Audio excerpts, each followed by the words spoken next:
They dragged her through the dirt like livestock, calling her cursed, calling her barren, calling her unworthy of the name woman. But when widow Mara Ellington's knees hit the dust of Ironwood's main street, two tiny voices shattered the silence. "We'll ask Daddy to marry you." The crowd froze. The Reverend paled, and the quiet rancher who'd lost everything stepped forward to claim the one thing the town had thrown away. This is the story of how broken souls rebuild and how love grows where cruelty once reigned. Stay with me until the end and comment what city you're watching from so I can see how far this story travels. The sun rose over Ironwood like a blade, sharp, merciless, cutting through the morning fog with the kind of heat that made men mean and women meaner. It was the sort of day that baked the earth until it cracked, the sort of day where dust hung in the air like judgment itself, waiting to settle on whoever the town decided deserved it most. Today, that person was Mara Ellington. She stood in the center of Main Street, wrists bound with rough hemp that had already drawn blood, her dark hair matted against her face, her dress, once modest, once clean, torn at the shoulder and stained with the red clay that seemed to seep into everything in this godforsaken corner of Montana territory. Her knees shook, but she would not fall. Not yet. Not while they were watching, and they were all watching. The entire town of Ironwood had gathered, as they always did when Reverend Huxley called for a reckoning. Men leaned against porch rails with arms crossed, mouths set in grim lines of approval. Women clutched their shawls and whispered behind gloved hands, their eyes gleaming with something that looked less like righteousness and more like relief. Relief that today, it wasn't them in the dirt. Children peeked between their mothers' skirts, wide-eyed and confused, sensing the cruelty, but not yet understanding it. Give them time. Ironwood had a way of teaching its children exactly what it valued, and what it didn't. Mara's breathing came shallow and quick, each inhale tasting of copper and dust. Her ribs ached where Dalton Pruitt had shoved her off his porch an hour earlier, sending her sprawling into the street. He'd stood over her, red-faced and righteous, bellowing about the sanctity of decent folk and the shame she brought to his late brother's name. His brother. Her husband. Samuel Ellington had been dead for 2 years, 3 months, and 16 days. Not that Mara needed to count. The absence of him was carved into her bones, a hollow ache that never quite faded. He'd been a good man, a kind man, even if Ironwood never saw it that way, even if they'd called him weak for marrying a woman like her. A woman too big, too plain, too quiet, too barren. That last word was the one that stuck, the one they wielded like a weapon. Barren. As if a woman's worth could be measured solely in her ability to produce children, as if her body were nothing more than soil to be tilled and planted, judged fertile or fallow by men who wouldn't know tenderness if it bit them. Samuel had never made her feel that way. He'd never once looked at her with disappointment when month after month, year after year, no child came. He'd held her through the tears, told her she was enough, told her they were enough. But Samuel was gone. And without him, Mara was nothing but a burden, a childless widow with no family, no fortune, and no future. At least that's what Ironwood had decided. "She's a curse!" someone shouted from the crowd. Mara couldn't see who. The faces blurred together, a sea of hard eyes and harder hearts. Took 3 good men with her. First her father, then her husband, now her brother-in-law's luck's turned sour. All 'cause of her. That wasn't true. Her father had died of consumption when she was 12. Samuel had been kicked by a horse. A horrible accident, nothing more.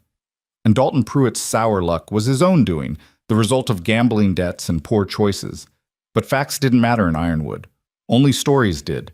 And the story they'd written for Mara Ellington was one of shame. Reverend Huxley stepped forward, his black coat somehow immaculate despite the dust swirling around him. He was a tall man, narrow as a rail, with a face like a hatchet, and eyes that never quite looked at you. They looked through you, searching for sin, for weakness, for any crack in your armor they could exploit from the pulpit. "Mara Ellington," he intoned, his voice carrying across the silent street with the practiced ease of a man who loved the sound of his own condemnation. "You stand before this community accused of bringing misfortune upon good Christian people. Your presence is a stain upon the moral fabric of Ironwood." Mara's jaw tightened. She wanted to scream at him, to rage against the injustice of it all. But she'd learned long ago that silence was her only shield. Anything she said would be twisted, used against her. Better to endure. Better to survive. "You have taken from this town," Huxley continued, pacing now, his boots clicking against the hard-packed earth. "Taken time, taken resources, taken the good name of a decent man and dragged it through scandal with your inadequacies." Inadequacies. The word hit like a fist. The Bible tells us that a woman's highest calling is motherhood, that she is to be a helpmeet to her husband, a nurturer of life. You have failed in this calling. You have proven yourself unworthy of the title of wife, of woman. That's enough. The voice cut through Huxley's sermon like a knife through silk. Every head turned. At the far end of Main Street, a man stood in the shadow of the livery stable. He was tall, taller than most, with shoulders broad enough to carry the weight of the world and a face weathered by sun and sorrow. His hat was pulled low, but Mara could see his eyes, pale blue and sharp as winter frost. Coulter Rowan, the rancher from the North Valley, the man who'd lost his wife to childbirth 3 years past, leaving him with twin daughters and a heart so shattered he'd barely spoken to anyone since. Mara had seen him in town maybe half a dozen times, always silent, always watchful, always gone before anyone could press him into conversation. What was he doing here? Huxley's expression soured. "Mr. Rowan, this is a matter of community justice. It does not concern you." "Looks like it concerns the whole damn town," Coulter said, his voice low and rough, like gravel underfoot. He started walking, each step deliberate, closing the distance between himself and the crowd. "Seeing as you dragged every soul out here to watch. This woman has a name." Huxley's mouth thinned. "Mrs. Ellington has brought disgrace. To who? You?" Coulter stopped a few feet from Mara, his gaze sweeping over her bound wrists, the blood, the dirt, the way she trembled despite her best efforts to stay still. Something flickered in his eyes. Anger, maybe, or recognition. The look of one broken thing seeing another. "She is a burden to this community," Huxley insisted, his voice rising. "Without husband or child, without means to support herself, she takes charity meant for the deserving." Deserving. Coulter's jaw worked, like he was chewing on the word and finding it bitter. "That's what you call yourselves? We are God-fearing people. You're cowards." The crowd erupted. Shouts of outrage, gasps of shock, a few nervous laughs from men who didn't quite know what to make of Coulter Rowan suddenly finding his voice after years of silence. Huxley drew himself up, righteous fury radiating from every line of his thin frame. "You will not speak to me, to us, in such a manner. This is a matter of morality, of kicking someone while they're down because it makes you feel big." Coulter's tone was flat, factual, and somehow that made it cut deeper. "That's all this is. That's all it's ever been." Mara stared at him, her heart hammering against her ribs. Why was he defending her? They weren't friends. They'd never even spoken. She was nobody to him, just another lost soul in a town full of them. "Mr. Rowan," Huxley said, his voice dropping to something silky and dangerous, "I understand you have suffered your own tragedies, but that does not give you the right to interfere." "Daddy!" Two small figures broke from the crowd, darting between the legs of stunned adults, their matching braids flying behind them like pale gold ribbons. They couldn't have been more than 4 years old, identical in every way except for the stubborn set of their jaws, one slightly more pronounced than the other. June and Lily Rowan. They skidded to a stop in front of Mara, their little bodies forming a barrier between her and the crowd, their faces set with a determination that would have been comical if it weren't so heartbreaking. "Leave her alone." The first twin, June, Mara thought, recognizing the small scar on her chin from a fall last summer, shouted, her voice high and fierce. "She's nice," Lily added, her hands balled into tiny fists. "She gave us apples when we were hungry." That had been months ago. Mara had seen the girls wandering behind the general store, thin and quiet, while their father loaded supplies. She'd given them 2 apples from her own meager basket, nothing more. She hadn't thought they'd remember. But children remembered kindness, especially children who didn't see much of it. "Girls," Coulter said, his voice gentling in a way Mara wouldn't have thought possible. Get back. We'll ask you to marry her, June announced, spinning to face her father with absolute conviction. Then she can come home with us. The crowd went silent. Even Huxley seemed momentarily struck dumb. Lily nodded vigorously, her braids bouncing. She can be our mama, and then nobody can be mean to her anymore, 'cause she'll be ours. Mara's breath caught. She looked at Coulter, expecting anger, expecting him to grab his daughters and walk away, to leave her to whatever fate Ironwood had planned. Instead, she saw something she couldn't name, a softness behind the hard edges, a question in those winter blue eyes. And then he moved. 3 strides brought him to Mara's side. He pulled a knife from his belt, a working blade, worn smooth from use, and with 2 quick cuts, sliced through the ropes binding her wrists. She gasped as the pressure released, blood rushing back into her hands in a flood of pins and needles.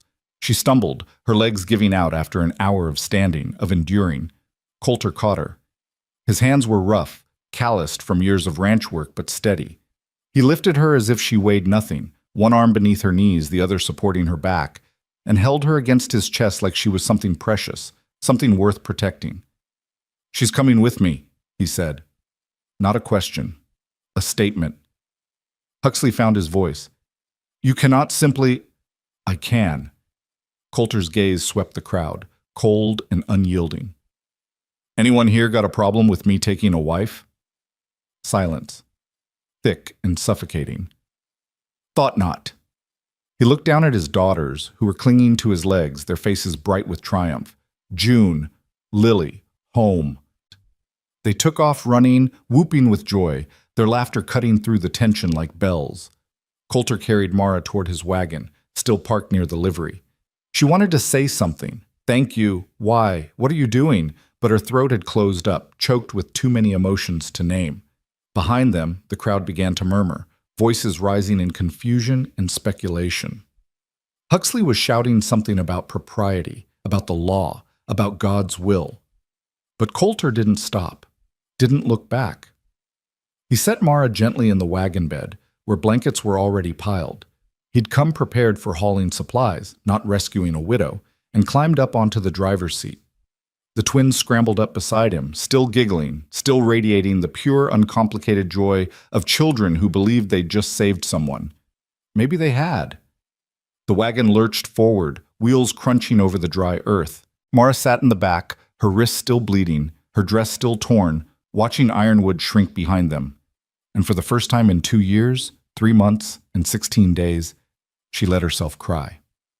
The ride to the Rowan Ranch took the better part of an hour, following a rutted path that wound through golden grassland and stands of pine, climbing gradually into the foothills where the air thinned and the sky stretched vast and impossibly blue. Mara didn't speak, neither did Coulter. Only the twins chattered, their voices bright and relentless, asking questions, making plans, constructing an entire future in which Mara lived with them and made pies and sang songs and tucked them in at night. She should tell them it wasn't real, should explain that whatever their father had done back in Ironwood, however gallant, however unexpected, didn't mean anything permanent. He'd taken her out of pity, out of some fleeting sense of decency. Once they reached the ranch, he'd probably give her a few days to recover, maybe help her figure out where to go next. But the twins' enthusiasm was infectious, their hope so pure it hurt to hear. So Mara stayed silent and let them dream. The ranch appeared gradually, rising from the landscape like something out of a storybook. A sturdy house built of logs and stone, smoke curling from the chimney. A barn freshly painted red, corrals stretching out in neat lines, horses grazing in the distance, fields of wheat swaying in the breeze, golden and ready for harvest. It was beautiful.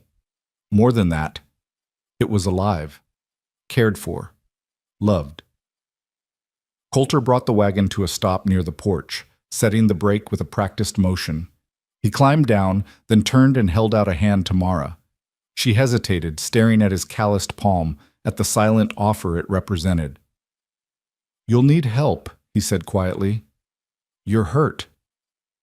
She was. Her wrists still bled sluggishly, her ribs ached, her knees were scraped raw from where she'd hit the ground. Everything hurt.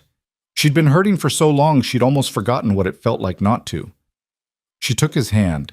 His grip was firm, careful. He helped her down from the wagon, his other hand hovering near her elbow in case she stumbled. She didn't. Pride, maybe, or stubbornness. Some last shred of dignity she refused to surrender. The twins had already disappeared into the house, their voices echoing from inside, excited and high-pitched. Coulter glanced at the door, then back at Mara. They'll want to show you everything. Fair warning. They don't stop talking. I don't mind, Mara said. Her voice came out hoarse, rough from disuse and unshed tears. He studied her for a moment, his expression unreadable. Then he nodded and gestured toward the house. Come on, let's get you cleaned up. Inside the house was warm and smelled of wood smoke and something sweeter, cinnamon, maybe, or dried apples. The main room was large, with a stone fireplace dominating one wall, a long table surrounded by mismatched chairs, shelves lined with books and jars and small treasures. It was tidy, but lived in, the sort of place where people actually existed rather than just displayed their lives. June and Lily were already pulling Mara toward a door on the far side of the room. This is the washing room, June announced. Papa built it special so we don't have to use the creek in winter. Coulter intercepted them gently, his hands on their shoulders. Girls, give her some space. She needs to breathe. They deflated slightly but didn't argue. Can we help? Lily asked, her voice small and hopeful. You can get her clean clothes, Coulter said. Something of your mother's from the trunk in my room. Their faces lit up again, and they dashed off, feet thundering on the wooden floor. Coulter turned to Mara. There's a basin through there, fresh water in the pitcher, bandages in the cabinet. Take your time. Why are you doing this? The question escaped before Mara could stop it. He was silent for a long moment. When he finally spoke, his voice was low, almost too quiet to hear, because someone should have done it a long time ago. Then he walked away, leaving Mara alone in the doorway, staring after him, her heart doing something strange and complicated in her chest. The washing room was small but functional, with a large basin, a cracked mirror, and shelves stocked with soap and towels, and the kinds of small necessities that turned a house into a home. Mara filled the basin with water from the pitcher, then carefully began unwinding the makeshift bandages someone, probably Coulter, had wrapped around her wrists during the ride. The rope burns were ugly, raw and red, but not as deep as she'd feared. She cleaned them methodically, biting her lip against the sting, then wrapped them in fresh strips of cloth from the cabinet. Her reflection in the mirror was a stranger's, hollow-eyed, gaunt, bruised. When had she become this person? When had she started looking like someone who expected cruelty, who flinched before the blow even landed? A soft knock at the door made her jump. Miss Mara? Lily's voice, tentative and sweet. We brought you clothes. Mara opened the door to find both twins standing there, holding a folded dress between them like an offering. It was simple, dark blue cotton, practical and sturdy, but clean and whole, which was more than Mara could say for her own torn garment. Thank you, she whispered. June beamed. Mama was tall like you. Papa says you might fit. Mama. The woman who died bringing these girls into the world. The ghost that surely still haunted this house. I'll be careful with it, Mara promised. It's yours now, Lily said matter-of-factly. Then both girls scampered off again, leaving Mara holding the dress and fighting back another wave of tears. She changed quickly, the fabric soft against her battered skin. The dress fit reasonably well, a little loose in the waist, a little tight in the shoulders, but it was clean and whole in hers, at least for now. When she emerged, she found the twins waiting at the table, practically vibrating with excitement. Coulter was at the stove, his back to her, stirring something in a large pot. Sit, he said without turning around. Food'll be ready soon. Mara sat. The twins immediately scooted their chairs closer, flanking her like tiny guards. Do you know any stories? June asked. Can you sing? Lily added. Do you like animals? We have chickens and horses and a goat named Butter. Butter's mean, but she makes good milk. Papa says we're not allowed to ride the horses alone yet, but maybe you could take us?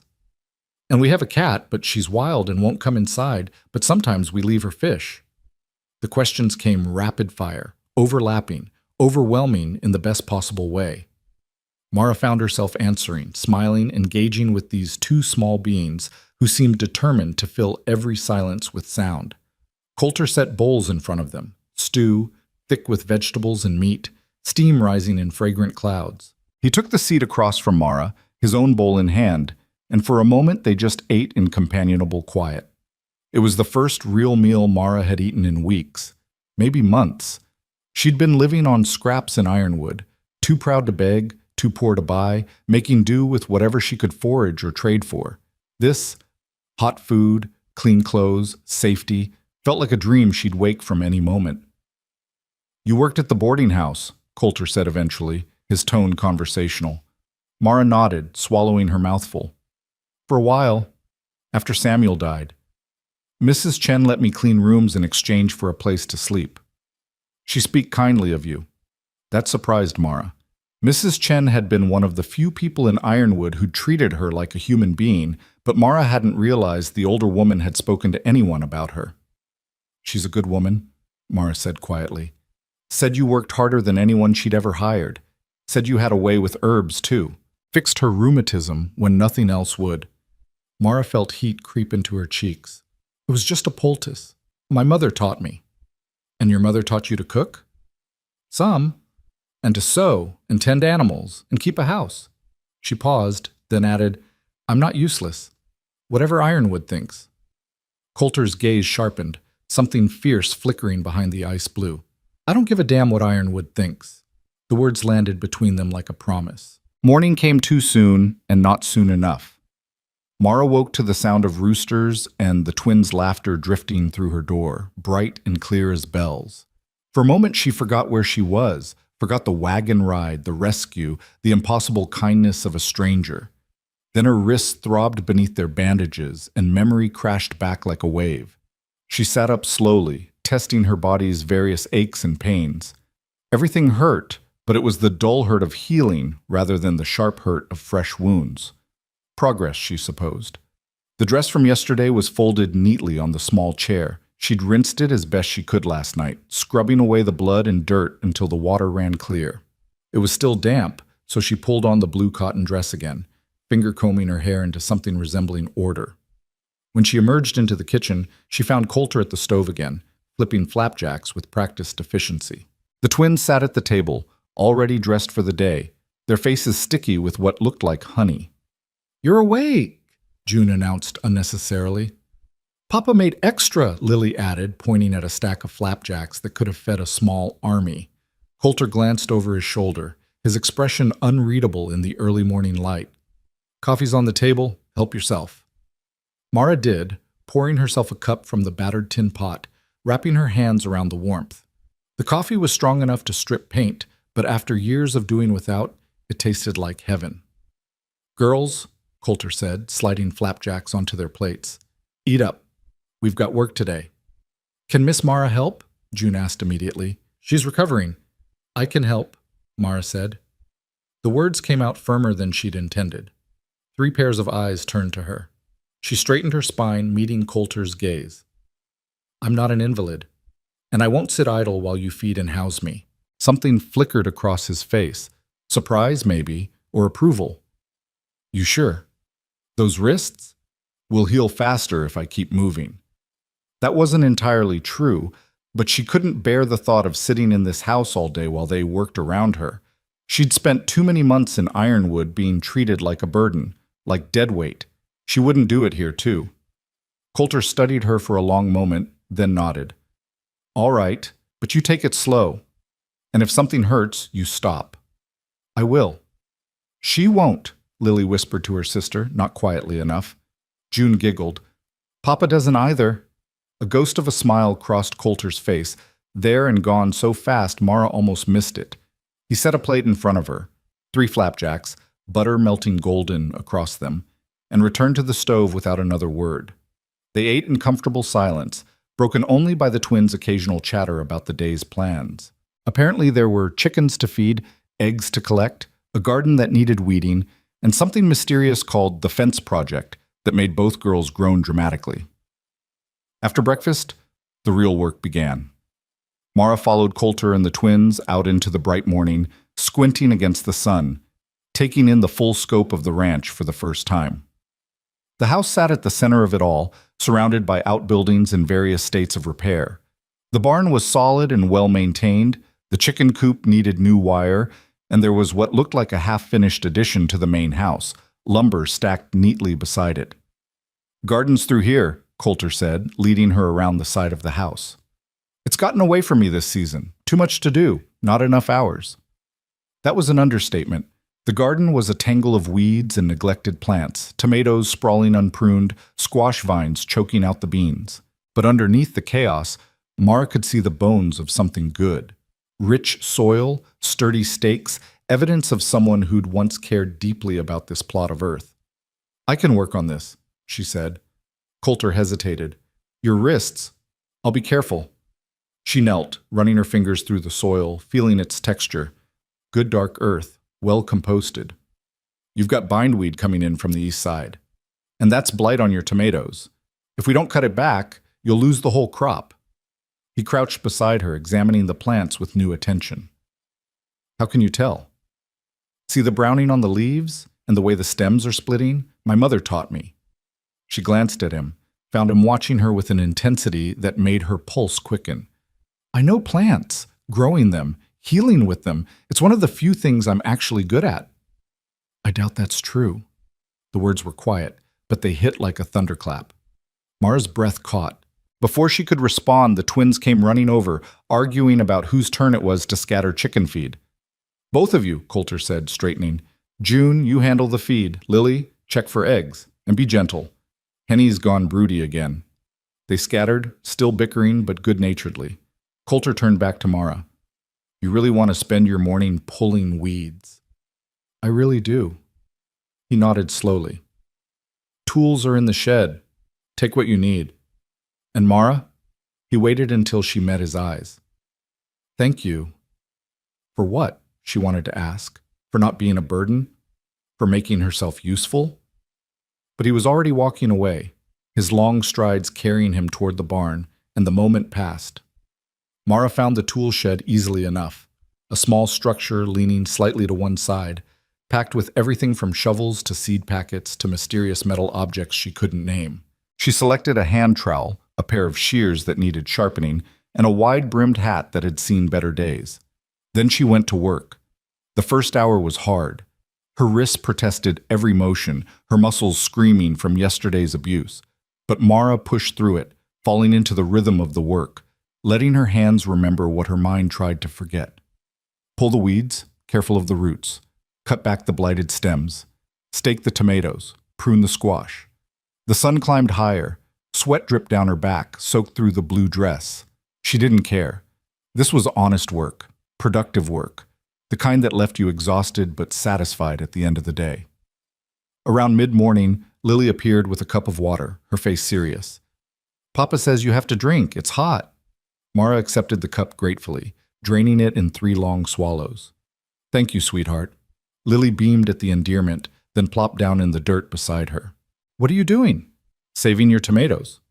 "Why do they need saving?" So Mara explained about blight and how diseases spread through plants, about companion planting and crop rotation, about the way certain herbs could protect against pests. Lily listened with the intense focus only children possess, asking questions that ranged from insightful to bizarre. "Can plants get tummy aches?" "In a way, yes." "What's their favorite food?" "Depends on the plant. Tomatoes like... Is dirt alive?" Mara laughed, surprising herself. "Very much so. It's full of tiny creatures we can't see, all working together to make things grow." "That's magic." "That's science. But it feels like magic sometimes." June joined them eventually, covered in chicken feathers and indignation. "Henny pecked me, right on the hand." "Let me see," Mara said, setting down her trowel.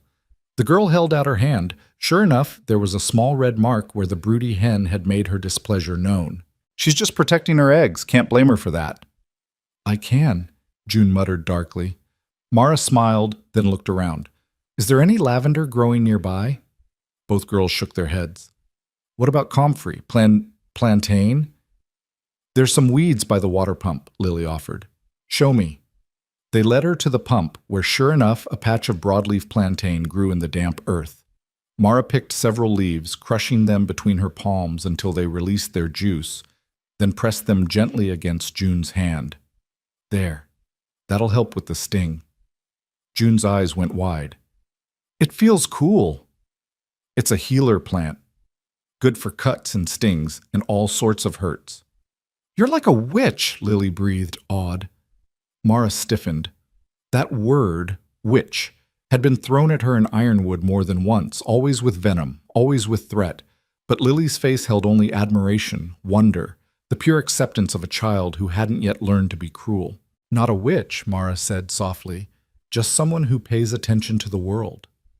The girls peppered her with more questions as they walked back to the garden, and Mara found herself answering, teaching, sharing knowledge she'd thought would die with her. It felt good. More than good. It felt necessary, like some part of her that had been locked away was finally breathing again. By noon, Coulter called them in for lunch.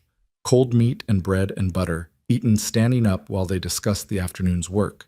He'd been mending fences in the north pasture, he said, and needed to finish before the cattle wandered into the neighbor's property. Again, he added with a grimace.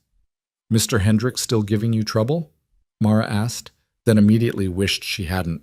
It wasn't her business. She wasn't really part of this family, no matter what the twins seemed to think. But Coulter didn't seem offended. He thinks I've got it too good. Big ranch, good land, water rights. Likes to remind me how lucky I am. Are you? The question escaped before Mara could stop it. He looked at her, really looked at her, and for a moment she saw past the walls he'd built, saw the grief and exhaustion and bone-deep loneliness that mirrored her own. Some days, he said finally. The twins spent the afternoon helping Coulter with the fence. Mostly they ran ahead checking for loose posts while he did the actual repairs. Mara stayed with the garden, working until her hands were filthy and her back ached and the sun began its slow descent toward the western peaks. She'd made real progress. Half the garden was cleared, the tomatoes pruned and staked properly, the squash vines redirected. It wasn't perfect, but it was better. Much better. As she stood surveying her work, she heard footsteps behind her. Coulter approached, his shirt stuck to his back with sweat, his face shadowed beneath his hat. You've been busy, he said. So have you. I had help. He gestured toward the house, where the twins were visible through the window, apparently setting the table for supper. They wouldn't stop talking about the magic leaves you used on June's hand. Mara felt heat creep into her cheeks. It's not magic. Just plantain, common as dirt. To you, maybe. To them, you hung the moon. He paused, seeming to wrestle with something. To be honest, I haven't seen them this happy since, well, in a long time. They're good girls. Sweet. They are. But they've been through hell, losing their mother, then watching me barely hold it together for 3 years. His jaw tightened. They needed someone. I just couldn't figure out how to be enough. You're their father. You're more than enough. Am I? The question was raw, vulnerable in a way that made Mara's chest ache.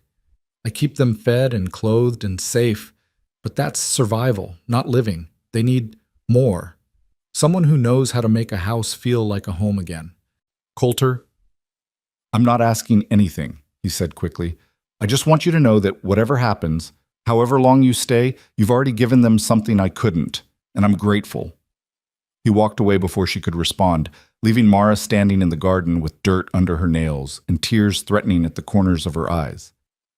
The days began to blur together, each one following a similar rhythm. Wake before dawn, help with breakfast, work until sunset, fall into bed exhausted. But it was a good exhaustion, the kind that came from purpose rather than despair. Mara finished reclaiming the garden, then moved on to other projects. She organized the root cellar, which had become a chaotic jumble of half-empty jars and forgotten vegetables.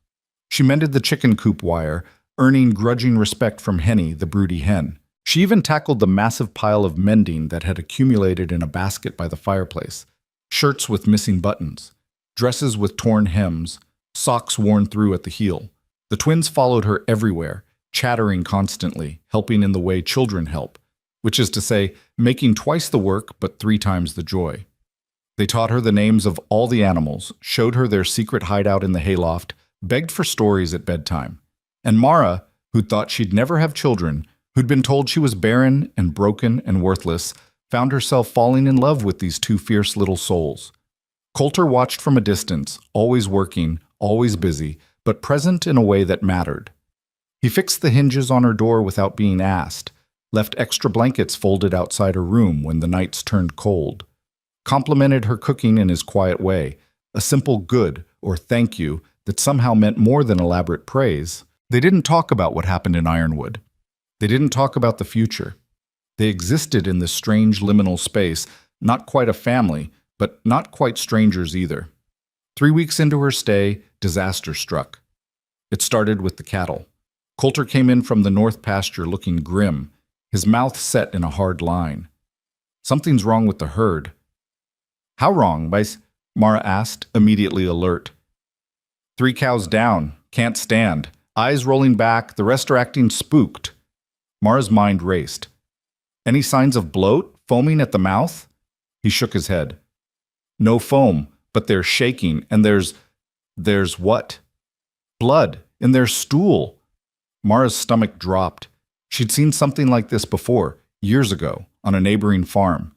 It had wiped out half their livestock before anyone figured out what was wrong. Show me. They rode out together, the twins left behind with strict instructions to stay in the house. The sick cows were a heartbreaking sight. 3 beautiful Herefords, once strong and healthy, now lying in the grass trembling and dying. Mara dismounted, approaching carefully, studying the animals with practiced eyes.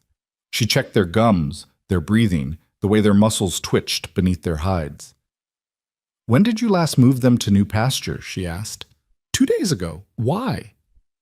Because I think they've been poisoned. Coulter's face went pale. Poisoned? How? Not intentionally. See that stand of trees over there? She pointed to a cluster of oaks at the pasture's edge. Those are red oaks, and after a hard rain, their leaves and acorns can produce tannic acid in quantities high enough to poison cattle. We had that storm last week. Exactly. The cattle probably browsed on the fresh shoots, maybe ate some acorns. It built up in their systems, and now... She gestured at the dying animals. Can we save them? Mara wanted to say yes. Wanted to promise him she could fix this, could undo the damage. But she'd seen how this ended. The 3 that are down? Probably not. But the rest of the herd, if we move them now, keep them away from the oaks, we might be able to prevent more losses. How do you know all this? My mother's people were farmers. She taught me which plants help and which ones kill. Mara met his eyes. I know it's not much, but it's what I have. Something shifted in his expression, fear transforming into determination. Then we moved the herd. Now. They worked through the afternoon, Coulter on horseback driving the healthy cattle to the south pasture, while Mara stayed with the sick ones, doing what little she could to ease their suffering. By sunset, 2 of the 3 had died. The 3rd was fighting, still trembling but alert enough to drink the water Mara coaxed down her throat. When Coulter returned, covered in dust and worry, Mara was sitting in the grass beside the surviving cow, stroking her flank, murmuring reassurances. We lost 2, she said quietly. He dismounted, sank down beside her, his shoulders sagging. Could have been worse. Would have been, if you hadn't known what to look for. I'm sorry I couldn't save them all. You saved the herd. That's... He stopped, his voice catching. That's everything, Mara. This ranch, these animals, they're all I have to provide for my girls. If we'd lost the whole herd... He didn't finish, but he didn't need to. Mara understood what he wasn't saying. 1 man, 2 daughters, a ranch barely holding together. There was no margin for error, no safety net. We'll watch the rest closely, she said. And I can make a tonic. Milk thistle and dandelion root help clear the toxins from their systems. You can make that? I can make a lot of things. If you've got the herbs. I don't. Then I'll find them. There's got to be milk thistle growing wild somewhere on this property, and dandelions everywhere this time of year. Coulter turned to look at her, his eyes reflecting the dying light. Why are you doing this? Doing what? Working yourself half to death for a stranger's ranch. You don't owe me anything, Mara. I pulled you out of that town, but you've more than repaid that debt. It's not about debt. The words came out fierce, more honest than she'd intended. It's about having a purpose again. About feeling useful instead of useless. About... She stopped, swallowed hard. About having a reason to wake up in the morning. The confession hung between them, raw and vulnerable. You've always had that, Coulter said quietly. You just needed people who could see it. That night, after the twins were in bed and the house was quiet, Mara sat at the kitchen table mixing herbs by candlelight. She'd spent the evening scouring the property and found everything she needed: milk thistle by the creek, dandelion in the meadow, even some wild ginger that would help with the nausea. Her hands moved with practiced precision, grinding, measuring, mixing. This was the knowledge her mother had passed down, the same knowledge that had gotten Mara labeled a witch in Ironwood. But here, in this house, it wasn't darkness. It was light. It was salvation. You should be sleeping.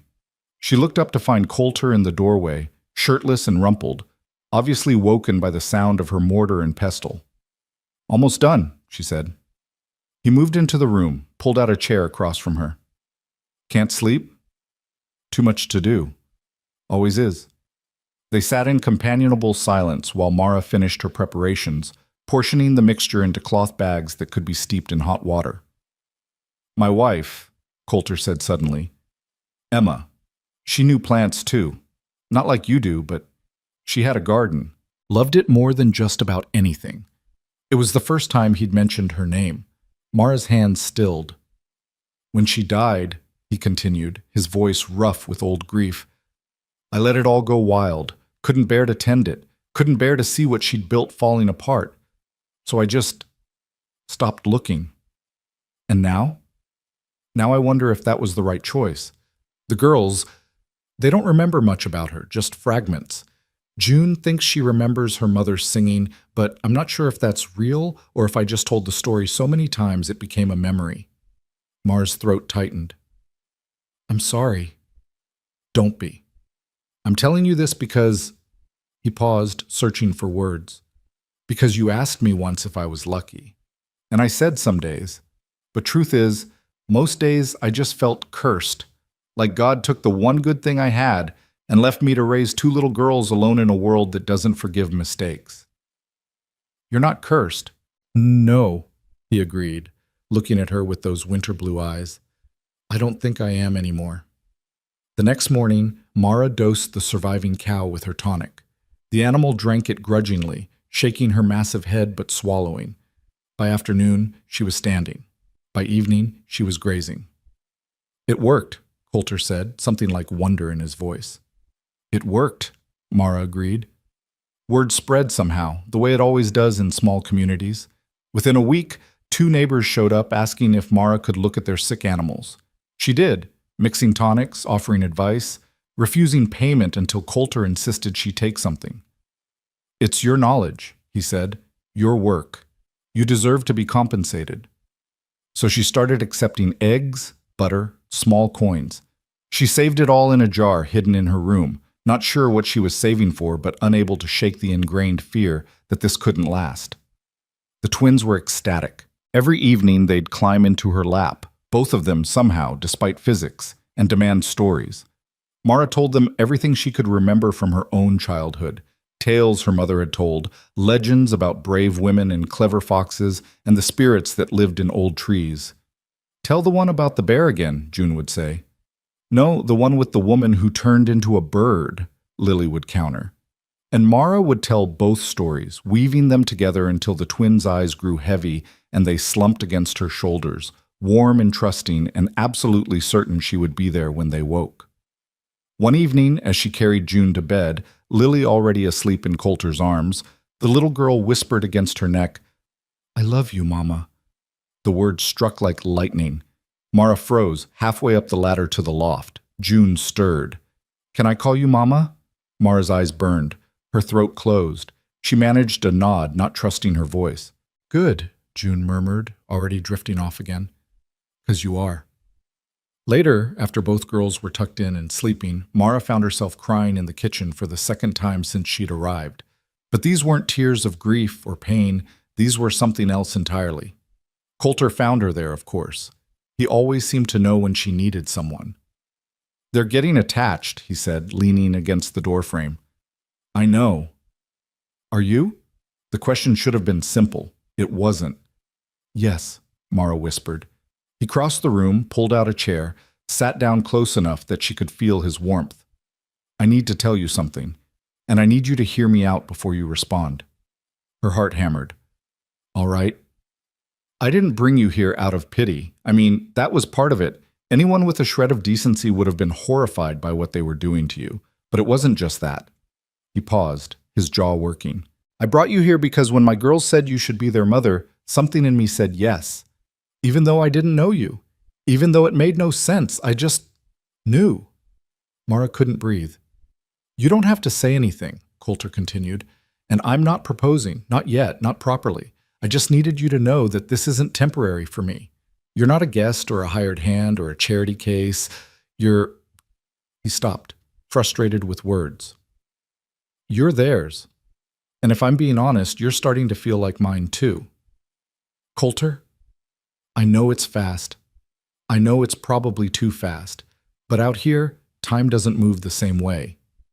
When you find something good, you hold on to it. You fight for it.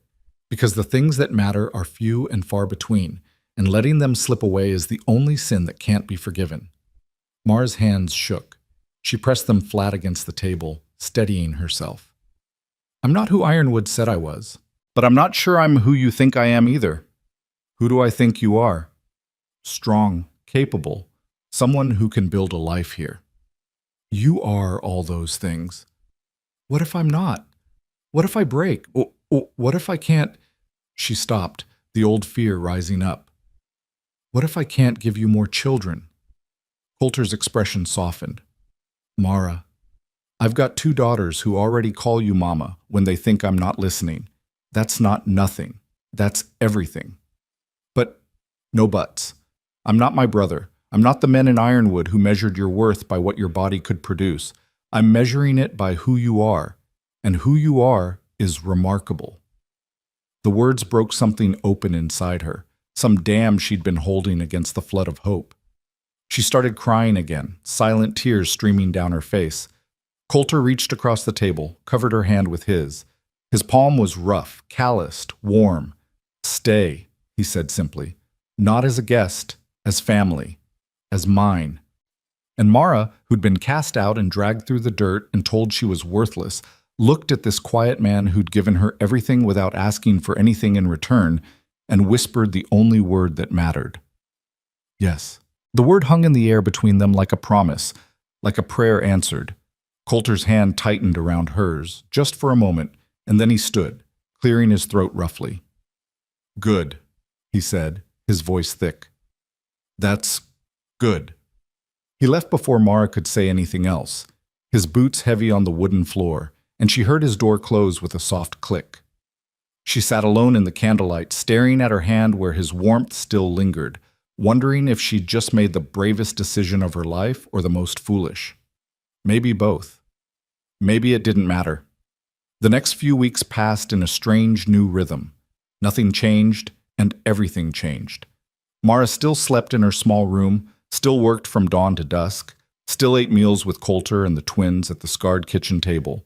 But there was a difference now, subtle as morning fog but just as pervasive. The way Coulter's eyes lingered on her when he thought she wasn't looking. The way she caught herself smoothing her hair before he came in from the fields. The way the twins seemed to sense something shifting, growing quieter when their father spoke to her, watching with knowing eyes far too old for their faces. They were building towards something, all 4 of them, like a house being raised beam by beam, slow, careful, solid. And then the storm came. It started with the sky. Mara noticed at first the way the morning light had a strange greenish cast, the way the birds went silent all at once. She was hanging laundry on the line behind the house when the wind picked up, sudden and vicious, nearly tearing the wet sheet from her hands. "Mara!" Coulter's voice, sharp with urgency. She turned to find him striding toward her, his face set in hard lines. Get inside, now! What's wrong? Storm's coming. Bad one. He was already gathering the laundry, shoving it into the basket without bothering to fold. I've seen skies like this before. We need to secure everything. Get the animals in. Mara looked west and felt her stomach drop. The horizon had disappeared behind a wall of black cloud, roiling and churning like something alive. Lightning flickered inside it, brilliant white against the darkness. The twins? Already inside, come on! They ran. Coulter took the livestock while Mara shuttered the windows, her fingers fumbling with latches that suddenly seemed too complicated. The twins helped, their usual chatter replaced by tense silence as they dragged blankets away from the windows and piled them in the center of the main room. Is it a tornado? June asked, her voice small. Don't know yet, Coulter said, coming through the door with a gust of wind that sent papers flying. But we're not taking chances. Everyone into the root cellar if it gets worse. The storm hit like a fist. One moment there was wind and distant thunder. The next the world exploded into chaos. Rain slammed against the house in sheets so thick Mara couldn't see the barn 30 feet away. The shutters rattled despite their latches, wood groaning under the assault. Lightning struck close enough to shake the floor. Thunder following so fast there was no gap between flash and boom. The twins huddled together on the floor, hands over their ears. Mara sat with them, pulling both girls into her lap, murmuring reassurances she wasn't sure she believed. Coulter stood by the window, peering through a crack in the shutter, his jaw tight. Coulter, Mara said. The barn door's open. I can see it flapping. So? So the horses are in there. If they spook and run. He didn't finish, but he didn't need to. Horses loose in a storm like this would be lucky to survive the night, and without horses, the ranch would be crippled. You can't go out there, Mara said. I have to. You'll be killed. He looked at her then, and she saw in his eyes the same desperate calculation she'd seen in Ironwood when he'd stepped forward to claim her. The weighing of risks, the acceptance of consequences. A man who'd do what needed doing, no matter the cost. Stay with the girls, he said. Coulter, no, but he was already moving, pulling on his oilskin coat, jamming his hat down tight.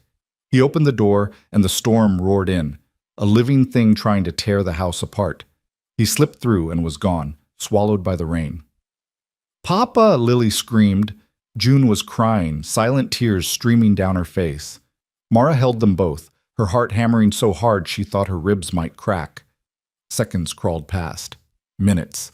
The storm showed no signs of abating. If anything, it was getting worse. Something crashed outside, the sound of wood splintering. More lightning, so close the thunder was instantaneous. The house shuddered. Mara made a decision. Girls, she said, her voice steady despite the terror clawing at her throat. I need you to stay right here. Don't move. Don't open the door. Do you understand?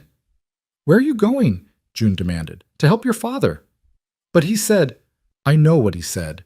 Mara kissed both their foreheads, quick and fierce. But sometimes we have to break the rules to keep the people we love safe. Stay here. I'll be back soon. She didn't give them time to argue. She grabbed the other oilskin coat, Emma's probably, but there was no time to think about that, and plunged into the storm. The world outside was madness. Wind tore at her clothes, rain stung her face like needles. She could barely see 3 feet in front of her, could barely hear over the roar of the storm. Lightning illuminated everything in stark white flashes, there and gone, leaving her blind in the darkness between. Coulter! She screamed, but the wind ripped his name from her mouth and scattered it. She stumbled toward where the barn should be, hands outstretched, feeling her way more than seeing. Her foot caught on something, and she went down hard, palms scraping against gravel. She pushed herself up, kept moving. A shadow loomed ahead. The barn, its door swinging wild on broken hinges. She grabbed it, using all her weight to pull it closed against the wind. It fought her, bucking like a living thing. She set her feet, heaved, and the door slammed shut. There was a heavy crossbar leaning against the wall, and she wrestled it into place, her hand shaking so badly she nearly dropped it. Mara! She spun. Coulter materialized from the rain, leading 2 horses, their eyes rolling white with terror. He looked shocked to see her, then furious. What the hell are you doing out here? Helping! She grabbed the second horse's bridle, steadying the animal with her voice and her hands the way she'd learned as a girl. Get them inside. No time to argue. Together, they coaxed the horses into the barn, Coulter fighting the door open just long enough to shove them through, then closing it again. The animals whinnied and stamped, but they were safe. That was what mattered. "The cattle!" Coulter shouted over the wind. "They're breaking toward the ridge." Mara's blood went cold. The ridge was a cliff that dropped 50 feet into a rocky ravine. If the cattle went over in their panic, "Show me!" they ran. Through the storm, through the darkness, following the sound of lowing cattle and the crack of breaking fences. Lightning showed her glimpses of chaos, massive shapes moving wrong, posts torn from the ground, wire tangled and deadly. The herd was a dark mass at the edge of the pasture, pressing against the last fence between them and death. A few more minutes, and it would give way, and then there'd be nothing but air between 2 tons of panicked beef and the rocks below. "We need to turn them." Coulter was already moving, waving his arms, shouting, but the cattle were beyond reason, beyond hearing. They pushed and pushed, driven by instinct and fear. Mara looked around desperately. There, the old feed wagon, half loaded with hay. An idea sparked, dangerous and probably stupid, but better than nothing. She ran to the wagon, found the oil lamp somehow still hanging from its hook, still lit by some miracle. She grabbed a handful of hay, held it to the flame until it caught, then threw it onto the pile. "Mara, what are you—" The hay went up like kindling, flames leaping high despite the rain. Mara shoved the wagon, and Coulter, understanding now, added his strength to hers. Together they pushed it between the cattle and the cliff, creating a wall of fire that made the animals balk, turn, mill in confusion. "Drive them left!" Mara screamed. "Toward the south pasture!" Coulter was already doing it, using his body and his voice to redirect the herd's momentum. Mara joined him, arms spread wide, shouting herself hoarse. The cattle turned, slowly, ponderously, like a river changing course. They moved away from the cliff, away from death, back toward the relative safety of the lower fields. It took forever. It took no time at all. By the time the last cow was clear, by the time they'd herded the entire mass through the gate into the south pasture where the fences still held, Mara was shaking with exhaustion. Her hands were torn and bleeding from wrestling with wire. Her clothes were more mud than fabric. Everything hurt. Coulter secured the gate, then turned to her, his face stark in another flash of lightning. For a moment they just stood there, rain pouring down, staring at each other. Then he pulled her against him, crushing her to his chest, his arms iron-strong around her back. "You could have died," he said into her hair. "So could you." She pressed her face against his shoulder, feeling his heart hammer beneath his ribs. "That's why I came. That's why I'll always come." He pulled back just enough to look at her, his hands framing her face. Rain streamed between them, mixing with something else on his cheeks that might have been tears. "You saved them," he said. "You saved everything." "We saved them. Together." The storm raged around them, but for one impossible moment, it didn't matter. Nothing mattered except his hands on her face, his eyes on hers, the way he looked at her like she was the most precious thing in the world. Then a sound broke through the storm, high and desperate and terrified. "Mommy!" They turned as one. 2 small shapes were struggling through the rain, holding hands soaked to the bone. The twins. They'd left the house. "June! Lily!" Coulter started toward them, but Mara was faster, dropping to her knees as the girls crashed into her. "You were gone so long," June sobbed. "We thought the storm took you," Lily added. "I'm here. I'm here." Mara wrapped them both in her arms, sheltering them with her body as much as she could. "We're all here. We're safe." "Can we go home now?" June asked, her voice muffled against Mara's shoulder. "Home." The word struck something deep in Mara's chest. "Yes," she said. "Let's go home." The walk back to the house felt like a mile, though it couldn't have been more than 100 yards. The storm was finally starting to break, the wind dying down, the rain easing from a deluge to merely heavy. They stumbled through the door in a sodden, exhausted pile, tracking mud and water across the floor Mara had scrubbed just yesterday. She didn't care. They were alive. They were together. That was all that mattered. Coulter got the fire going while Mara stripped the twins out of their wet clothes and wrapped them in blankets. The girls were still crying, clinging to her, and she let them, rocking them both and murmuring the same reassurances her own mother had once given her after nightmares. You're safe. You're loved. Nothing's going to hurt you. Eventually, their tears slowed, their trembling eased. They fell asleep curled together like puppies, still wrapped in their blankets, still holding on to Mara's hands. I'll carry them up, Coulter said quietly, but when he tried to lift June, she whimpered and tightened her grip on Mara. Don't go. I'm not going anywhere, Mara promised. So they stayed there, all four of them, in front of the fire. Coulter brought more blankets and Mara settled in with a twin on each side, their heads heavy on her shoulders. Coulter sat across from them, his back against the wall, watching them with an expression she couldn't quite read. They called you Mommy, he said after a long silence. I know. Not Mama, not Miss Mara, Mommy. I heard. Mara stroked June's damp hair, feeling the gentle rise and fall of her breathing. Is that all right? All right? Coulter's laugh was rough, broken. Mara, it's everything. It's what I've been hoping for since the day I brought you here. They're not mine. Not really. Aren't they? He leaned forward, his eyes intense in the firelight. Blood doesn't make a mother. Love does. Care does. Being there when they need you, even when it's hard, especially when it's hard. He paused, his throat working. You ran into a storm to save this ranch. You risked your life for animals you have no legal claim to, for a family that isn't yours by any law or contract. If that's not love, I don't know what is. Mara's vision blurred. I couldn't lose you. Any of you. I've lost too much already. So have I. Coulter stood, crossed the small distance between them, and sank down beside her. Close enough that their shoulders touched. Close enough that she could feel his warmth even through the damp clothes. Which is why I'm not waiting anymore. Waiting for what? To ask you properly. He turned to face her, his eyes searching hers. Mara Ellington, will you marry me? Not out of convenience, not out of need, but because I want you as my wife.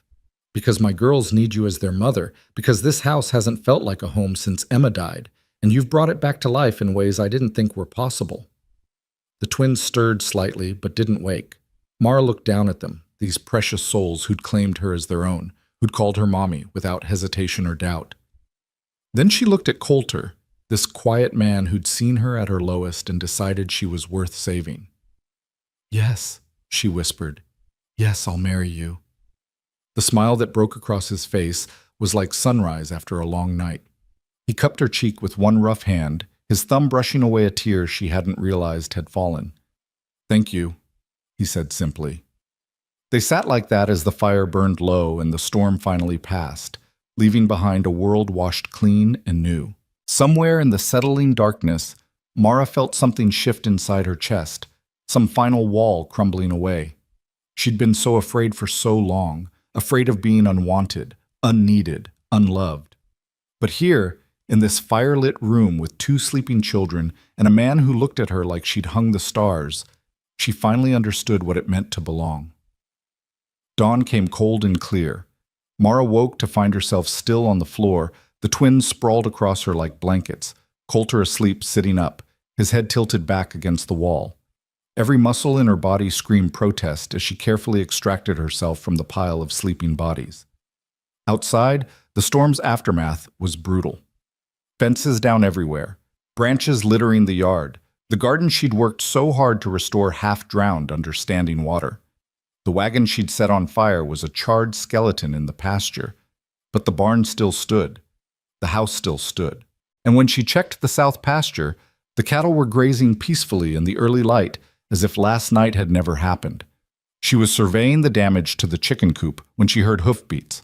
A rider appeared at the end of the drive, moving fast. As he got closer, Mara recognized him, Tom Hendricks, the neighbor Coulter had mentioned, the one who thought Coulter had it too good. Where's Rowan? Hendricks called, not bothering with pleasantries. Sleeping. It was a long night. I'll bet. Hendricks dismounted, looking around at the destruction. Heard you had some excitement. The storm hit hard. We lost some fencing. That all you lost? His eyes were sharp, calculating. My boy was out checking our herds at first light. Said he saw fire over this way. Thought maybe the barn had gone up. Just an old wagon. We used it to turn the cattle away from the ridge. Hendricks' eyebrows rose. The ridge? They got that far? They would have gone over if we hadn't stopped them. We? Now his gaze was assessing her differently, taking in her torn hands, her muddy clothes, the exhaustion written in every line of her body. You were out in that? Someone had to be. A slow smile crossed his weathered face. Well, I'll be damned. You're the widow from Ironwood, aren't you? The one Coulter took in after that business with Huxley. Mara lifted her chin. I am. Heard tell you were cursed. Bad luck to everyone around you. You heard wrong. I'm starting to think I did. Hendricks glanced at the house, where Coulter was emerging onto the porch, the twins clinging to his legs. Seems like Coulter's luck has turned right around since you showed up. That's because she's family now, Coulter said, his voice carrying clear across the yard. He didn't raise it, didn't need to. The words had weight all on their own. Anyone got a problem with that can take it up with me. Hendricks held up his hands. No problem here. Just came to check you survived the storm. And to say, he paused, looking uncomfortable. My wife wanted me to invite you all to supper next week. Proper-like, as neighbors should. It was an olive branch. More than that, it was acceptance. We'd be honored, Coulter said. After Hendricks left, Coulter pulled Mara aside while the twins investigated the storm damage with the fearless enthusiasm of children who didn't understand how close they'd come to disaster. He'll talk, Coulter said, about last night, about what you did. Word will spread. Is that a problem? Problem? Mara, you just earned more respect in one night than most people get in a lifetime out here. Hendricks is influential. He's on the church board, the town council, everything. If he says you're all right, the others will listen. And if they don't? Coulter's jaw set in that stubborn line she was learning to recognize. Then they can deal with me. The next few days were consumed with repairs. Fences to mend, debris to clear, damage to assess. Neighbors started showing up, first one or two, then more, offering help and not so subtly trying to get a look at the woman who'd supposedly saved the Rowan Ranch single-handedly. Mara deflected their curiosity as best she could, working alongside them without complaint, proving through action rather than words that she was exactly who Coulter claimed. Family. On the third day after the storm, a wagon appeared carrying not supplies, but people. Mrs. Chen from the Ironwood boarding house, her round face creased with worry, and beside her an older couple Mara didn't recognize. Mara! Mrs. Chen climbed down with surprising agility for a woman of her age. Thank the heavens you're safe. When we heard about the storm, I'm fine, Mara said, though her bandaged hands told a different story. What are you doing here? Bringing these folks to see you, Mrs. Chen gestured at the older couple who were climbing down more slowly. This is Robert and Grace Morrison. They've come all the way from Helena. The names meant nothing to Mara, but something in Mrs. Chen's expression said they should. Mrs. Ellington, the man, Robert said, removing his hat. His wife stayed close to his side, her eyes red-rimmed like she'd been crying. We've been searching for you for months. Searching for me? Why? Because your family, Grace Morrison said, her voice breaking. Samuel, your late husband, he was my nephew. His mother was my sister. The world tilted. Mara had known Samuel was orphaned young, raised by an uncle who'd died before they married. She'd thought she was alone in the world, the last of her line, but here were two people claiming kinship, claiming connection. I don't understand, she said. We only just found out Samuel had died, Robert explained. We've been in the territories for 3 years, out of touch. When we came back and heard... He stopped, his face crumpling. We came as fast as we could. Went to Ironwood first. They told us terrible things. That you'd been cast out, Grace added, her hands twisting together. That you disappeared. We were so afraid. I'm all right, Mara said quickly. I found a place here. With him? Robert was looking past her at Coulter, who'd emerged from the barn at the sound of voices. His expression was carefully neutral, but Mara could see the tension in his shoulders. Yes, with him. She turned, held out her hand. Coulter took it without hesitation, his grip solid and sure. Coulter Rowan, these are Samuel's aunt and uncle, Robert and Grace Morrison. Understanding flickered in Coulter's eyes. He'd probably guessed what this meant, that Mara had family now, people who might want to take her away, give her a different future than the one they'd started building together. "Pleased to meet you," he said, his voice even. "You're welcome to stay. We've got room." That night, after the Morrisons had been settled in the spare room and the twins had been convinced to go to bed, despite their excitement over having visitors, Mara found herself alone with her newfound relatives at the kitchen table. "He seems like a good man," Grace said carefully. "Mr. Rowan." "He is. And those little girls, they clearly adore you." "I adore them." Robert cleared his throat. "Mara, we want you to know, we're not here to take you away. We're here to make sure you're all right, that you're where you want to be." "I am." "Even after everything? After what Ironwood did to you?" Grace's eyes were fierce with anger. "We heard what that reverend said, how they treated you. It's unconscionable. It doesn't matter anymore." And the truth was, it didn't. Ironwood felt like another lifetime, another person's pain. "I'm happy here. Happier than I've been since Samuel died. Maybe happier than I've ever been." "Then we're happy for you," Robert said. "But Mara, there's something you should know. Samuel had an inheritance, not much, but some. His uncle left him a small property up north, and there was a bit of money set aside. It's yours now by right." Mara stared. "I didn't know." "Samuel probably didn't either. The lawyers only tracked us down last month. It's not a fortune, maybe $300 and 20 acres of timberland, but it's something. It's security." $300. In Mara's world, that was a fortune. More money than she'd ever imagined having. Enough to start over anywhere, to be independent, to owe no one anything. She looked down at her bandaged hands, thought about the garden she'd reclaimed, the cattle she'd saved, the twins sleeping upstairs who called her mommy. Thought about Coulter and the way he'd asked her to marry him, not out of need, but out of want. "Can I give it away?" she asked. Both Morrisons blinked. "Give it away?" Grace repeated. The money. Can I use it however I want?" "Of course, it's yours." "Then I want to put it into this ranch, into improvements, repairs, maybe hiring some help so Coulter doesn't have to work himself to death." She met their eyes steadily. "This is my home now. These are my people. I want to invest in our future." A smile broke across Grace's face. "Samuel chose well when he chose you." "I like to think so." They stayed for 3 days, the Morrisons, and in that time Mara learned more about Samuel's family history than he'd ever told her. Learned that there were good people in the world who didn't judge her for her body or her perceived failures. Learned that family wasn't just blood, it was choice, commitment, the daily decision to show up and care. On their last morning, Grace pulled Mara aside. "There's one more thing. Samuel's mother, my sister, she kept journals, dozens of them, going back years. They're in storage in Helena. I'd like to send them to you if you want them." "Why?"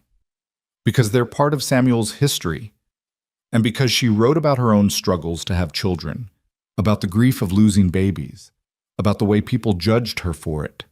Grace's eyes were kind, knowing. "I thought you might want to know you're not alone in that particular pain." Mara's throat closed. "Thank you." "And Mara?" Grace squeezed her hand. "You're not barren. You're not cursed. You're just unlucky in some ways and incredibly lucky in others. Don't let anyone tell you different." After they left, after the wagon had disappeared down the road taking the Morrisons back toward Helena and their own lives, Coulter found Mara standing in the garden, staring at nothing. "You all right?" he asked. "I have family," she said wonderingly. "Real family. People who care." "You always had that." He moved to stand beside her, close enough that their arms brushed. "The twins, me, we've been your family since the day you got here. Blood doesn't make it more real." "I know, but it helps." She turned to face him. "They told me about Samuel's inheritance, about the money." His expression shuddered slightly. "That's good. You'll have security, options. I want to put it into the ranch." "Mara, you don't have to." "I want to. This is my home. You're my... She paused, searching for the right word. You're my future. If you'll still have me. The shutters came down, replaced by something fierce and tender. If I'll still have you? Mara, I'm standing here terrified you'll realize you don't need me anymore, that you could do better. She kissed him. It was quick, clumsy, more desperation than romance. But it was real. When she pulled back, Coulter was staring at her with wonder written across his weathered face. I love you, she said. I think I have since the day you cut me free in Ironwood. And if you love me even a fraction as much, that's more than I ever thought I'd have. A fraction? His laugh was shaky. Mara, He stopped, swallowed hard. I fell for you the moment my daughters said you should be their mother, and every cell in my body said yes. I just didn't know how to tell you. You just did. He kissed her then, properly this time, his hands gentle on her face, his lips warm against hers. It was a promise and a beginning, and everything Mara had ever wanted wrapped up in one perfect moment. When they finally broke apart, breathless and grinning like fools, they found the twins watching from the porch, bouncing with excitement. Does this mean you're getting married? June shouted. Does this mean you're staying forever? Lily added. Mara looked at Coulter, saw her own happiness reflected in his eyes. Yes, they said together, and somewhere in the distance thunder rumbled, not a threat this time, but an echo, a reminder of the storm they'd weathered and survived, together. The twins came running, crashing into them both with the full force of childhood joy, and for a moment the four of them were just a tangle of arms and laughter and hope. But even as Mara held them close, even as Coulter's arms settled warm and solid around her shoulders, she knew the hardest part was still ahead.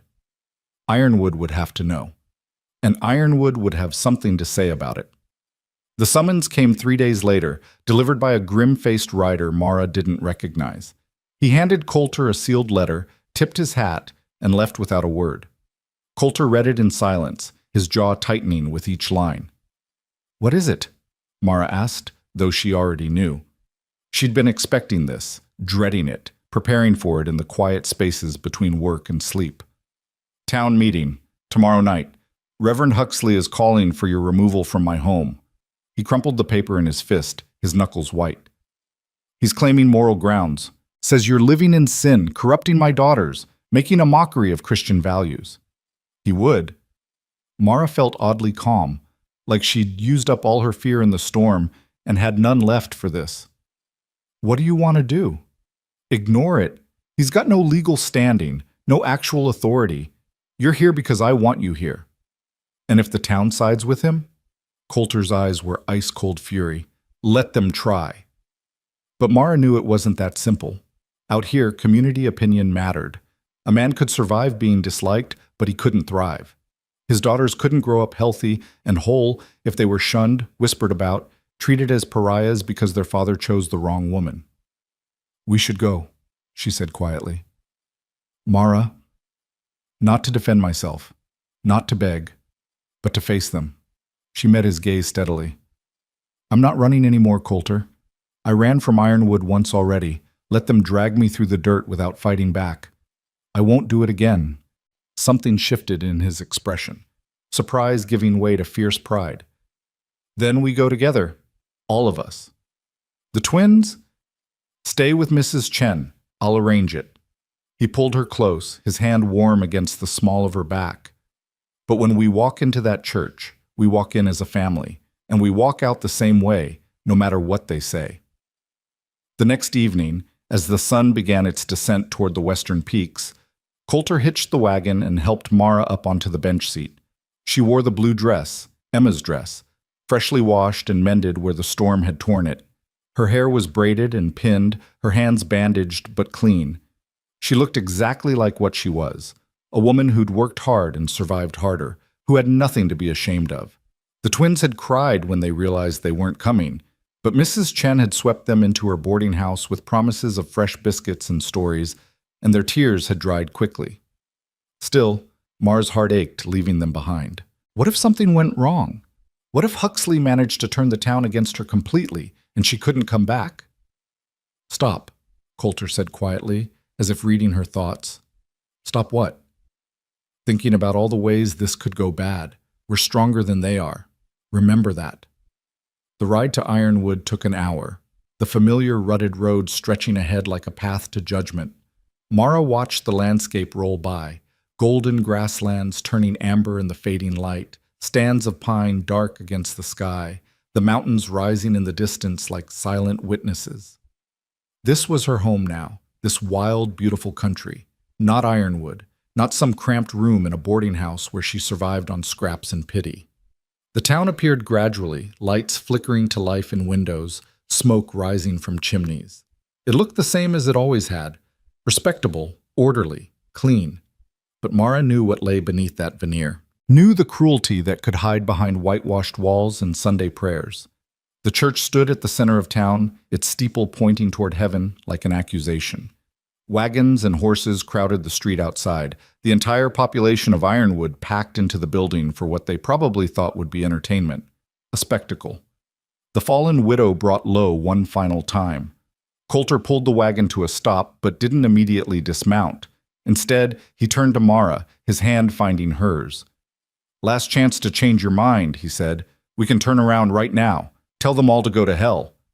And spend the rest of our lives looking over our shoulders? No." She squeezed his fingers, drew strength from his steady presence. "I want to face them. I want them to see what they threw away." A smile ghosted across his face. "That's my girl." They climbed down together, and Mara felt every eye turn toward them as they approached the church steps. The crowd parted like water, people stepping back, whispers rising and falling.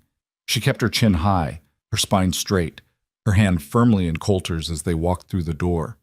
Inside, the church was packed. Every pew filled, people standing along the walls, more crowded in the doorway behind them. Reverend Huxley stood at the pulpit, his narrow face set in lines of righteous disapproval. Beside him sat the town council, 5 men Mara recognized, merchants and landowners who'd never once spoken to her with kindness. And there, in the front row, sat Dalton Pruitt, Samuel's brother, the man who'd shoved her into the street all those weeks ago. He was watching her with undisguised hatred, his meaty hands clenched into fists. Huxley raised his hands for silence. The whispers died instantly. "We are gathered here," he intoned, his voice carrying to every corner of the building, "to address a matter of grave moral concern. Mara Ellington, widow of our departed brother Samuel, has taken up residence in the home of Coulter Rowan, unmarried and unchaperoned, presenting a scandalous example to his innocent daughters and bringing shame upon this community." "That's not—" Mara started, but Coulter's hand tightened on hers. "Let him talk," he murmured. "He'll hang himself with his own rope." Huxley continued, warming to his subject. "The Bible is clear on such matters. A woman of virtue guards her reputation as her most precious possession. She does not live openly with a man outside the bonds of holy matrimony. She does not—" "We're engaged," Coulter said, his voice cutting through Huxley's sermon like a blade. "Have been for weeks. So unless you're planning to lecture us on the exact timeline of courtship, I suggest you save your breath." Gasps rippled through the crowd. Huxley's face darkened. "Engaged," he repeated, making the word sound obscene. "How convenient. And when, pray tell, did this engagement occur?" "The night of the storm. I asked, she said yes, and we've been preparing to make it official ever since." "Preparing?" Huxley's lip curled. "While living under the same roof. While she played mother to your children and shared your table and your—" "Careful," Coulter said, his voice dropping to something dangerous. "You're in a house of God. Might want to watch what you accuse people of without proof." "The proof is in the living arrangement itself. A decent woman would never—" "A decent woman saved my ranch," Coulter interrupted. "Saved my cattle, my horses, damn near saved my life when I was stupid enough to go out in that storm alone. A decent woman worked herself to the bone to help a stranger because that's who she is. Someone who gives everything and asks for nothing.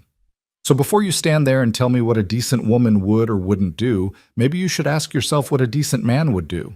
Because, from where I'm standing, there aren't many of those in this room." The silence that followed was absolute. Huxley's face had gone from red to purple, his hand shaking with barely contained rage. "You dare! I dare!"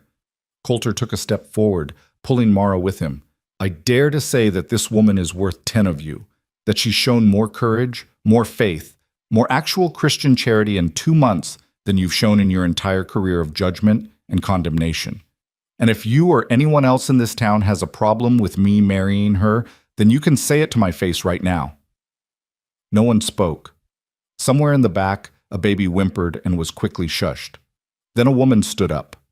Mara recognized her, Margaret Hendricks, Tom's wife, a stern-faced woman with iron-gray hair and a reputation for running her household with military precision. "I have something to say," Margaret announced. Huxley looked like he'd rather swallow glass, but he nodded. "Proceed." Margaret turned to face the crowd, her back straight as a rifle barrel. "I know most of you think I'm too hard, too unforgiving. And maybe I am. But I'm also fair. And it's not fair what we did to this woman." Murmurs of surprise rippled through the church. "When Samuel Ellington died," Margaret continued, "we should have rallied around his widow. Should have helped her, supported her, made sure she had what she needed. Instead, we blamed her for not giving him children, as if that was her choice, as if God's will could be changed by want or effort." She paused, her eyes sweeping the crowd. "My own daughter tried for 8 years to have a baby, 8 years of hoping and praying and failing. Should I have called her cursed, barren, unwomanly?" "That's different," someone started to say. "It's not different," Margaret's voice cracked like a whip. "And if you can't see that, if you can't see the cruelty in what we did, then you're not the Christians you claim to be." She sat down heavily, her husband's hand finding hers in support. Mara felt tears prick her eyes but refused to let them fall. "Not here. Not in front of these people." Another person stood, then another. One by one, people began speaking, some in her defense, some in Huxley's, the arguments growing heated and tangled. Mara heard pieces of her own story twisted and retold, facts mixed with fiction until she barely recognized the narrative. "Enough!" Dalton Pruitt's voice boomed out, silencing the crowd. He stood, his bulk impressive and threatening in the cramped space. "You all want to talk about decency? About what's right? This woman killed my brother." "He was kicked by a horse," Mara said, finding her voice at last. "It was an accident." "Was it? Or did you drive him to distraction with your failures? Did you make him so miserable he stopped paying attention, stopped being careful?" Dalton's eyes were wild, grief and rage twisting his features. "He was a good man before he married you, strong, capable. And then you came along with your herbs and your strangeness, and you hollowed him out from the inside. By the time he died, there was nothing left." "That's not true," Mara said, but her voice was shaking now. Because part of her had always wondered the same thing. Part of her had always feared that she really was poison, that everything she touched turned to dust and death. "Isn't it? My luck's been sour since you left his house. Crops failing, livestock sick, money disappearing. You cursed me just like you cursed him." "Your crops are failing because you don't rotate them," Mara shot back, anger burning away the fear. "Your livestock is sick because you water them downstream from the tannery, and your money disappears because you gamble it away every Saturday night at the saloon. I didn't curse you, Dalton. You did that all by yourself." The crowd gasped. Dalton's face went crimson. "You can't talk to me like that." "I just did." Mara stepped forward, breaking free of Coulter's steadying hand. She was done hiding, done cowering. If they wanted to judge her, fine. But they'd do it while looking her in the eye. "You want to blame me for Samuel's death? Go ahead. Blame me for the weather too, for the hard times, for every bit of bad luck that's ever crossed your path. But it won't change the truth." "And what's that?" Huxley asked coldly.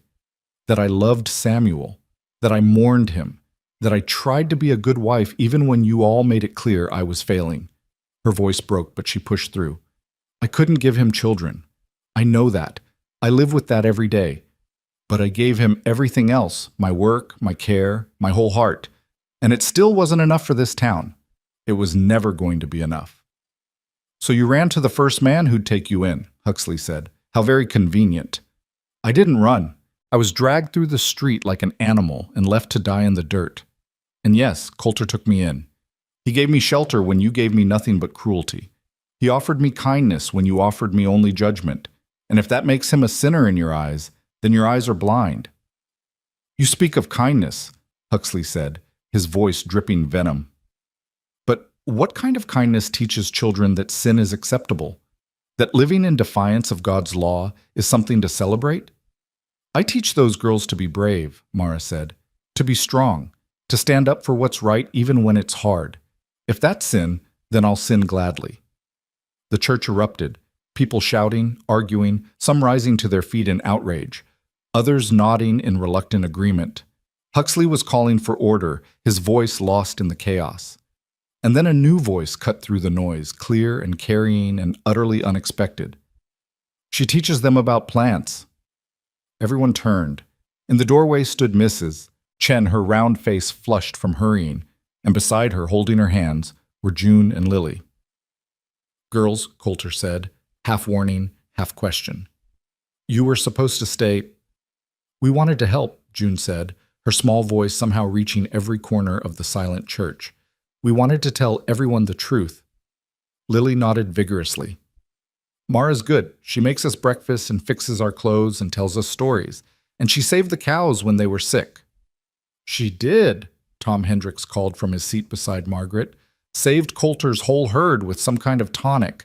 Saved ours, too, when we had the same problem the following week. And she fixed my rheumatism, Mrs. Chen added. First time in 10 years I could work without pain. She helped my wife through a difficult childbirth, another voice added. The blacksmith, a burly man named John, who rarely spoke up, knew exactly what herbs to use when the midwife was lost. One by one, voices began rising from the crowd. Small testimonies, quiet acknowledgments of help given, kindness offered, problems solved. Mara stood frozen, listening to people she'd thought hated her describe moments she'd almost forgotten. A poultice here, a bit of advice there, help offered without expectation of return. She's still living in sin, Huxley insisted, but his voice had lost its conviction. The law of God. We'll be satisfied in 2 weeks, Coulter interrupted. That's when we're getting married. Church wedding, legal and proper, with the whole town invited if they want to come. But we're doing it on our terms, in our time, and anyone who has a problem with that can stay home. He looked at Mara, his eyes asking a question. She nodded, her heart too full for words. 2 weeks, he repeated, addressing the crowd now. You all want to judge us? Fine. Come to the wedding. Watch us make vows before God and everyone. See for yourselves what kind of woman Mara Ellington really is, and then try telling me she's not worthy of respect. Huxley opened his mouth, closed it, opened it again. For once, he seemed to have no words. It was one of the council members who broke the stalemate, Joseph Wright, who owned the general store and had always struck Mara as a fair man, if distant. Seems to me, he said slowly, that we've got a choice here. We can keep tearing at old wounds, keep judging people for things they can't control. Or we can accept that maybe we were wrong, that maybe we let fear and prejudice cloud our judgment. He looked at Mara directly. I'm man enough to admit when I've made a mistake, and I made one with you, Mrs. Ellington. We all did. Here, Margaret Hendricks said firmly. Others began nodding, murmuring agreement. Not everyone. Dalton Pruitt sat stone-faced and silent, and Huxley looked like he'd swallowed something bitter. But enough to matter. Then we're done here, Coulter said. He held out his hand to Mara. Come on, let's go home. They walked out of the church together, the twins running ahead, Mrs. Chen following with a satisfied smile. Behind them, Mara could hear the crowd dispersing, voices raised in continued argument, but lacking the earlier venom. Outside, the night air was cool and clean, stars beginning to emerge in the darkening sky. Mara breathed deep, feeling something loosen in her chest. Not forgiveness. She wasn't sure she could forgive Ironwood. Not fully. Not yet. But release. The letting go of a weight she'd carried so long she'd forgotten what it felt like to stand up straight. You were magnificent, Coulter said quietly, helping her into the wagon. I was terrified. Doesn't make it less magnificent. He climbed up beside her, the twins piling into the back, still chattering excitedly about their grand entrance.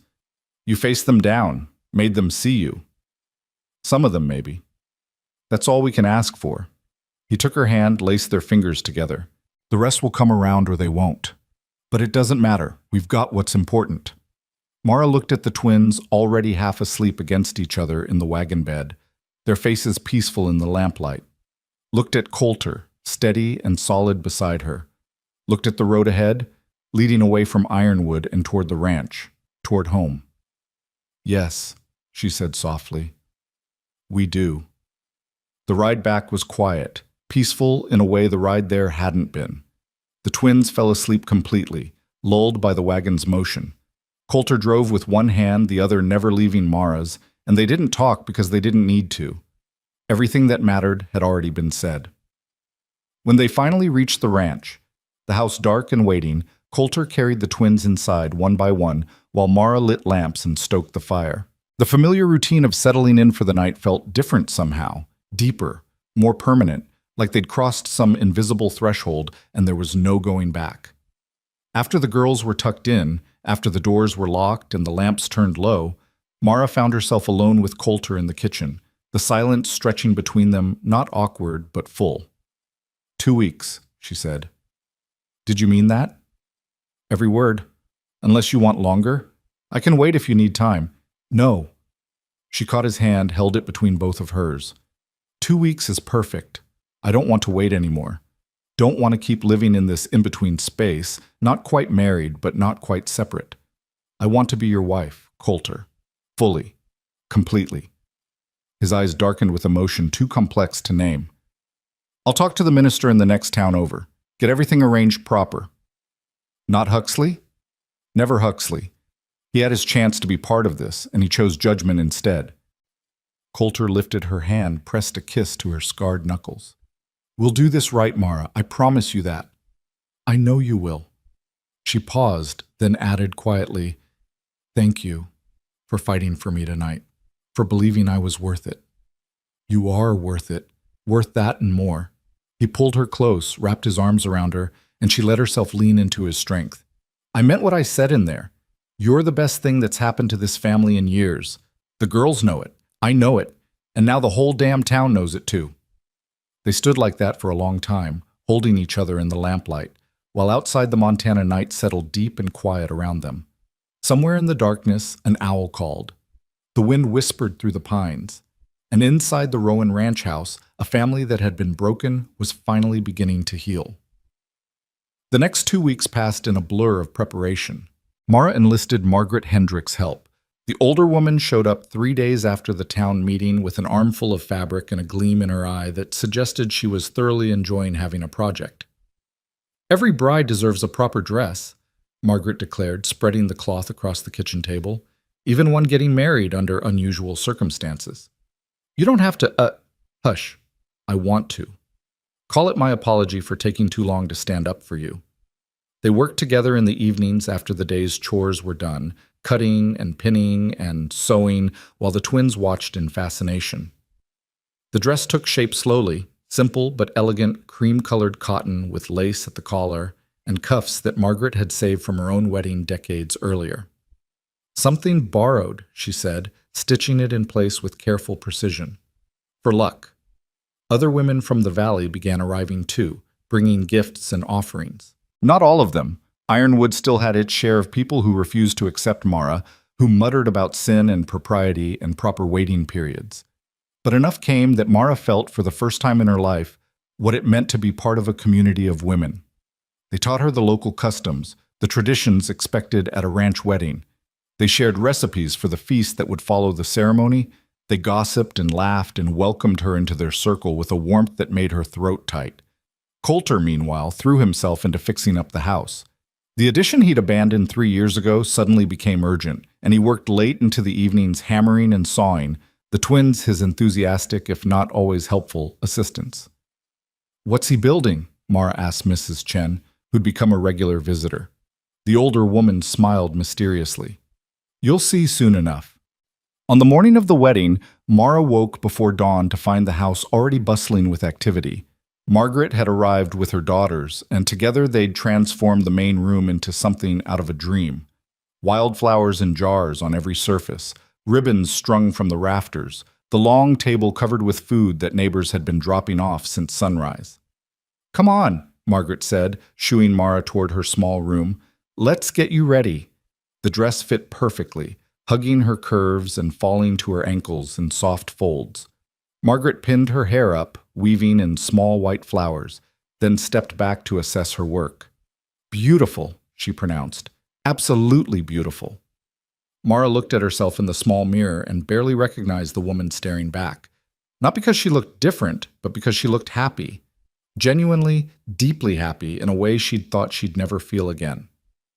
A knock at the door made them both turn. "It's time," Tom Hendricks called. "Everyone's ready."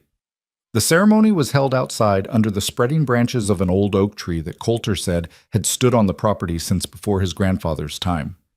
The minister from Silver Creek stood beneath it, his kind face creased in a smile, and gathered around were nearly 50 people, neighbors from the valley, a few cautious visitors from Ironwood, Mrs. Chen and her family, even the Morrisons who'd traveled back from Helena. The twins stood at the front in matching dresses that Margaret's daughters had sewn, their faces solemn with the weight of their important role. They held hands, watching the path for their mother. Because that's what Mara was now. What she'd been from the moment they claimed her. Not Miss Mara or Papa's friend, but mother. Mama. Theirs. Coulter stood beside the minister in his best suit, his hair slicked back, his face showing every bit of the nervousness he'd tried to hide. When he saw Mara emerge from the house on Tom Hendricks' arm, the older man having offered to give her away when she'd admitted she had no one else, his expression transformed into something that made her heart skip. The walk to the oak tree felt both infinite and instantaneous. Then she was there, standing beside Coulter, his hand finding hers and holding tight. The minister began speaking, his words washing over them like a blessing. Mara tried to listen, to remember each phrase for later, but all she could focus on was Coulter's eyes on hers, steady and sure. "Do you, Coulter James Rowan, take this woman to be your lawfully wedded wife?" "I do." No hesitation, no doubt. "And do you, Mara Christine Ellington, take this man to be your lawfully wedded husband?" She thought of everything that had led to this moment, the dragging through the dirt, the rescue, the slow building of trust and family, the storm and the terror, and the realization that she'd found something worth fighting for. "I do," she said, her voice carrying clear and strong. The minister smiled. "Then, by the power vested in me, I now pronounce you husband and wife. You may kiss your bride." Coulter pulled her close and kissed her while the crowd cheered and the twins squealed with delight. It was sweet and brief and perfect, a promise sealed in front of God and everyone. When they broke apart, Coulter was grinning, and Mara realized she was too, so wide her face hurt. "Mrs. Rowan," he said, testing the name. "Mr. Rowan," she replied, loving the sound of it. The celebration lasted well into the evening, the yard filling with music and laughter as neighbors shared food and stories. The twins danced themselves into exhaustion and had to be carried to bed by Mrs. Chen, still protesting they weren't tired. Mara accepted congratulations from what felt like hundreds of people, her cheeks aching from smiling, her heart so full she thought it might burst. As the sun began to set, painting the sky in shades of gold and rose, Coulter pulled her away from the crowd. "Where are we going?" she asked. "I want to show you something." He led her to the addition he'd been working on, the one she hadn't been allowed to see. It was finished now, a new room added to the side of the house with its own door and windows. Coulter opened the door and gestured for her to enter first. Inside was a bedroom, simply furnished but beautiful. A large bed with a quilt that looked handmade, a dresser with a mirror, a rocking chair by the window. But what made Mara's breath catch was the wall of shelves, floor to ceiling, already half filled with jars and books and tools. "For your herbs," Coulter explained. "And your medicines. I figured you'd need a proper space to work, somewhere you could organize everything, keep it all in one place." He paused, suddenly uncertain. "If you don't like it, we can change." She kissed him, cutting off his words. When she pulled back, there were tears on her cheeks, but she was smiling. "It's perfect," she whispered. "You're perfect." "I'm really not, but I'm trying to be worthy of you." "You already are." They stood there in their new room, in the house they'd make a home together, while outside their friends and neighbors celebrated, and the twins slept, and the Montana stars began to emerge one by one in the darkening sky. Welcome home, Mrs. Rowan, Coulter said softly. And Mara, who'd been homeless and hopeless such a short time ago, looked around at everything she'd been given, the room, the family, the love, and felt the last piece of her broken heart finally slot back into place. I'm home, she agreed. The celebration wound down as the moon rose high and silver over the valley, the last of the neighbors heading home with waves and promises to visit soon. Mara and Coulter stood on the porch watching the final wagon disappear down the road, his arm around her waist, her head resting against his shoulder. Tired? He asked. Exhausted. Happy. Both. He pressed a kiss to the top of her head. Come on, let's check on the girls before we turn in. They climbed the ladder to the loft together, moving quietly so as not to wake the twins. But June and Lily were already awake, sitting up in their shared bed with identical expressions of barely contained excitement. We waited, June whispered loudly. We wanted to say goodnight proper, Lily added. Now that you're really truly married. Mara sat on the edge of the bed, Coulter beside her, and both girls immediately crawled into their laps like they were half their age instead of nearly 5. You look so pretty, June said, touching the flowers still pinned in Mara's hair. Like a princess. And Papa looked handsome, Lily said loyally, even though he was nervous. I was not nervous, Coulter protested. You were too. Your hands were shaking. That's because it was important. When something matters that much, it's all right to be a little nervous. June looked up at Mara with those serious eyes that sometimes seemed far too old. Are you nervous now? About being our mama for real? Mara's throat tightened. She cupped June's small face in her hand, then Lily's, looking at each of them in turn. Not nervous, grateful. You two gave me something I thought I'd never have. A family, daughters, a reason to wake up every morning and fight to be better than I was the day before. So no, sweetheart, I'm not nervous. I'm honored. Even though we're not yours by blood? Lily asked, her voice very small. Especially because of that. Blood doesn't make a family. Love does. Choice does.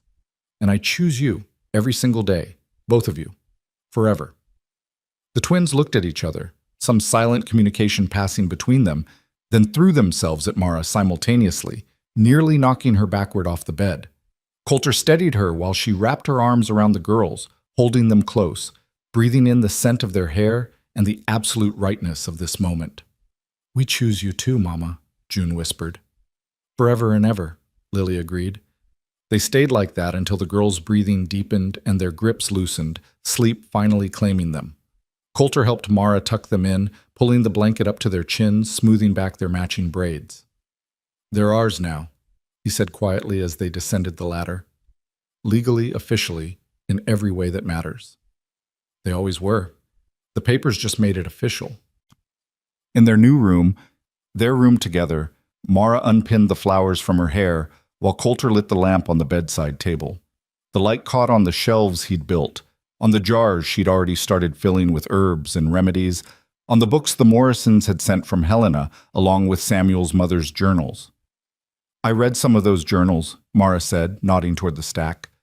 The ones from Grace, about Samuel's mother. And she had 4 miscarriages before she had Samuel, lost another baby after, spent years thinking she was cursed, that God was punishing her for some sin she couldn't name. Mara's voice caught. She wrote about how the other women in her town treated her, the whispers and the pity and the judgment. It could have been me writing those words. Coulter came to stand behind her, his hands gentle on her shoulders. But it wasn't. You're here, you're safe, and you've got 2 daughters who love you more than anything in this world. I know, and I'm grateful. But I also keep thinking about all the women like us, like me and Samuel's mother, who've been told they're failures because their bodies didn't cooperate with someone else's timeline. She turned to face him. I want to help them. The women who come to me with fertility problems or difficult pregnancies or just the weight of everyone's expectations crushing them. Then help them.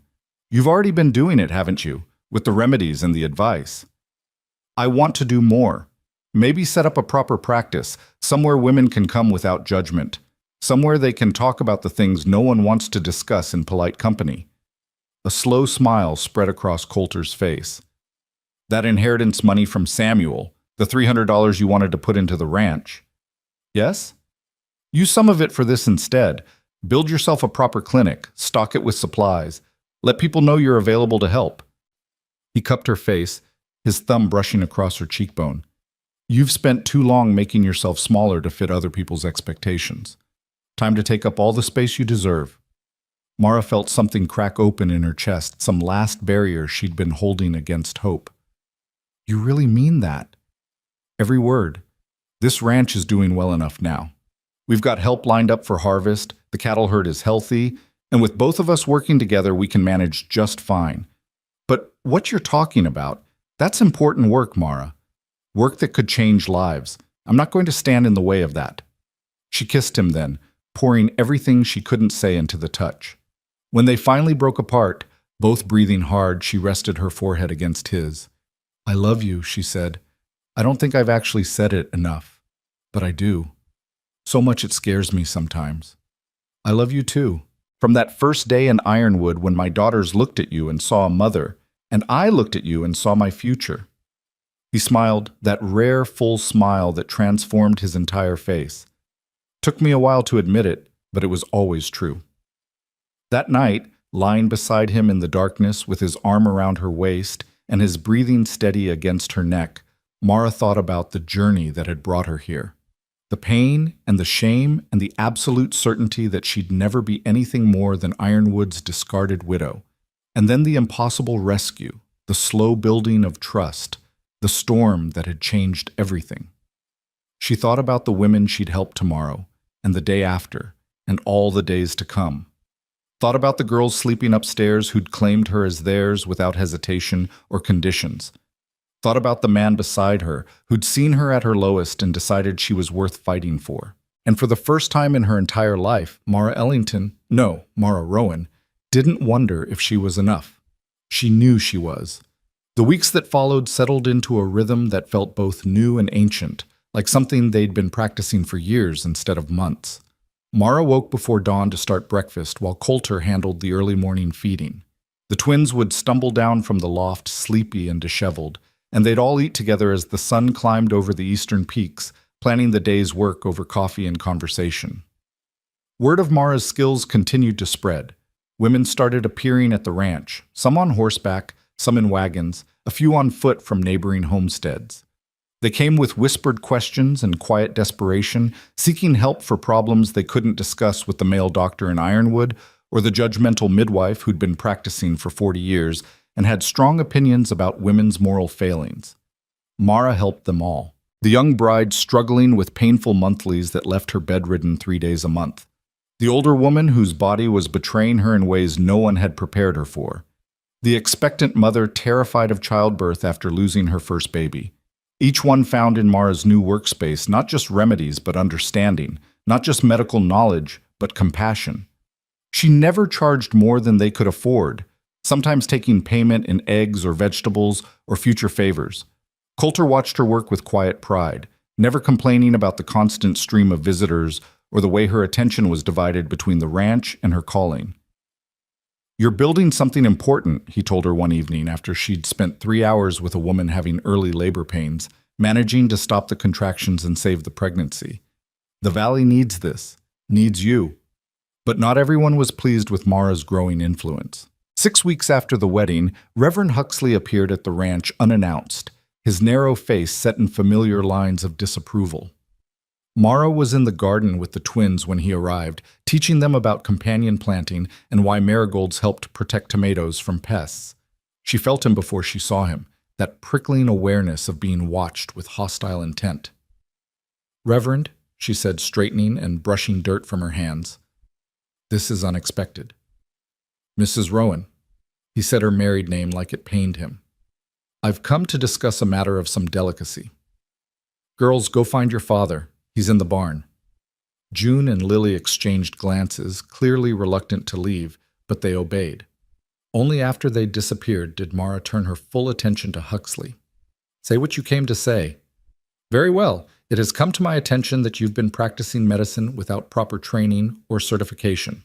That you're dispensing herbs and remedies to vulnerable women, making claims about healing that border on witchcraft. Mara felt ice slide down her spine. Witchcraft. The same accusation that had gotten women killed not so long ago, the same word that still carried power to destroy. I make no claims about witchcraft. I use herbs my mother taught me about, remedies that have been passed down for generations. I help women who have nowhere else to turn. You help them defy God's will. If the Lord chooses not to bless a woman with children, who are you to interfere? If he sends pain as punishment for sin, what right have you to ease it? Is that what you truly believe? That every woman's suffering is divine punishment? Mara's voice was steady despite the anger burning in her chest. Because if so, you've got a cruel God. Mine is more merciful than that. Huxley's face darkened. You speak blasphemy. I speak truth, and I won't stop helping women just because you think suffering is holy. She took a step toward him and was gratified to see him step back. You had your chance to break me, Reverend, back in Ironwood when you let them drag me through the dirt. But I survived that. I survived worse than that, and I'm not the frightened widow anymore who thought she deserved her punishment. I'm a wife, a mother, and a healer. And I'll be damned if I let you or anyone else tell me I'm wrong for using my gifts to ease suffering. You'll regret this defiance, Huxley said, his voice cold. Mark my words, Mrs. Rowan. Pride comes before a fall. Then I'll fall standing up. He left in a cloud of dust and righteous fury, and Mara stood watching him go, her hands shaking with reaction. Coulter appeared beside her, having apparently watched the confrontation from the barn. What did he want? He asked. To put me in my place, to remind me that I'm supposed to be small and silent and obedient. She looked at her husband, saw the concern in his eyes. He's going to make trouble, Coulter. I can feel it. Let him try. We'll handle it together. But Mara knew it wouldn't be that simple. Men like Huxley didn't give up when one threat failed. They escalated. The trouble came 2 weeks later in the form of an official letter from the Territorial Medical Board.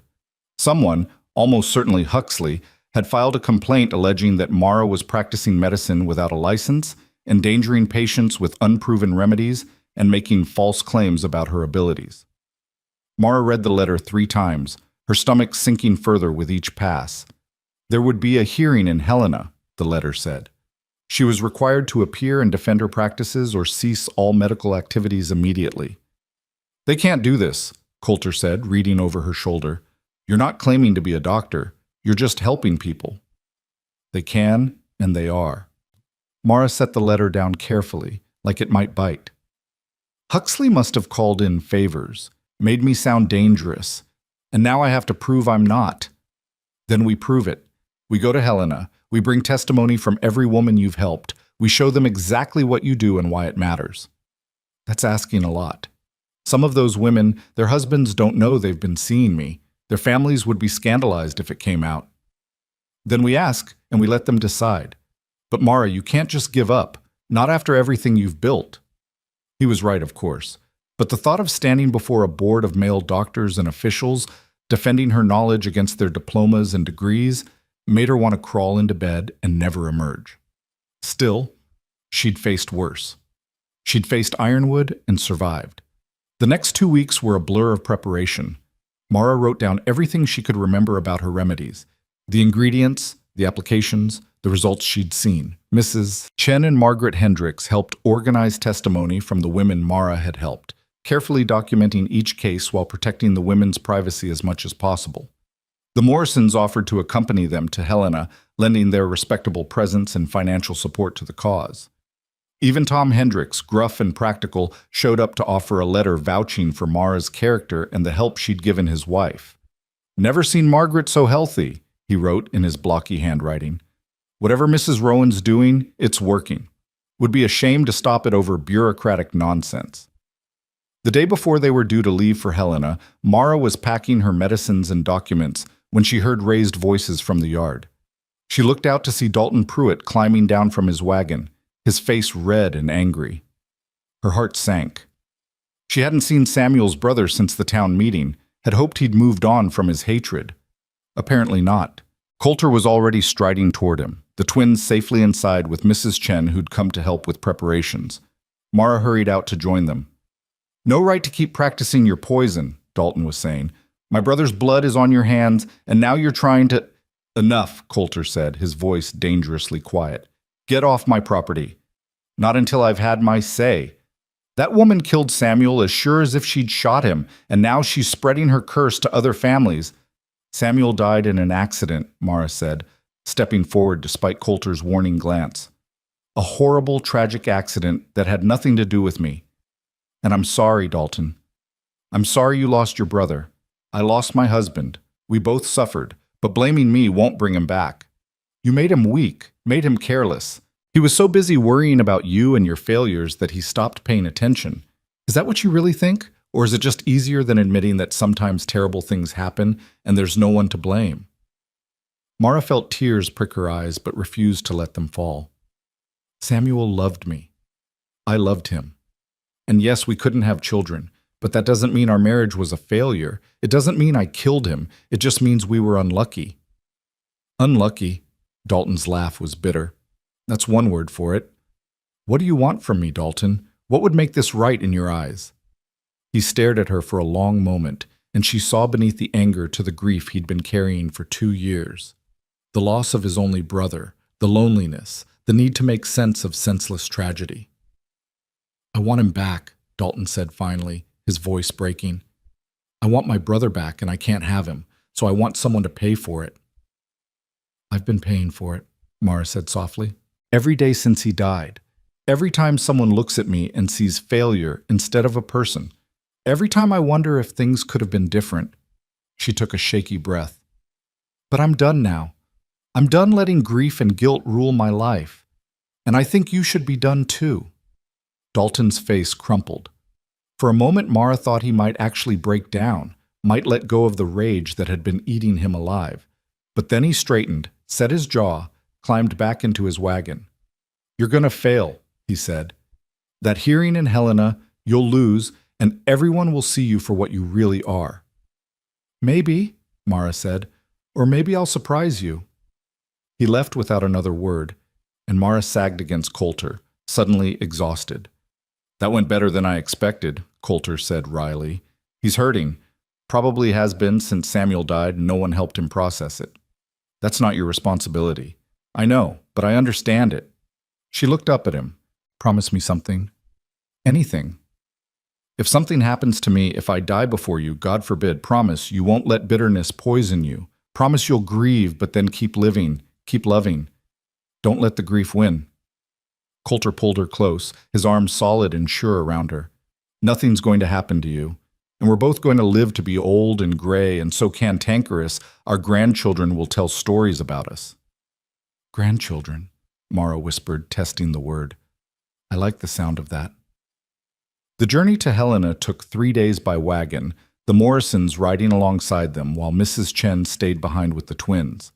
Mara spent the travel time rehearsing her testimony, trying to anticipate the board's questions, fighting down panic every time she thought about actually standing before them.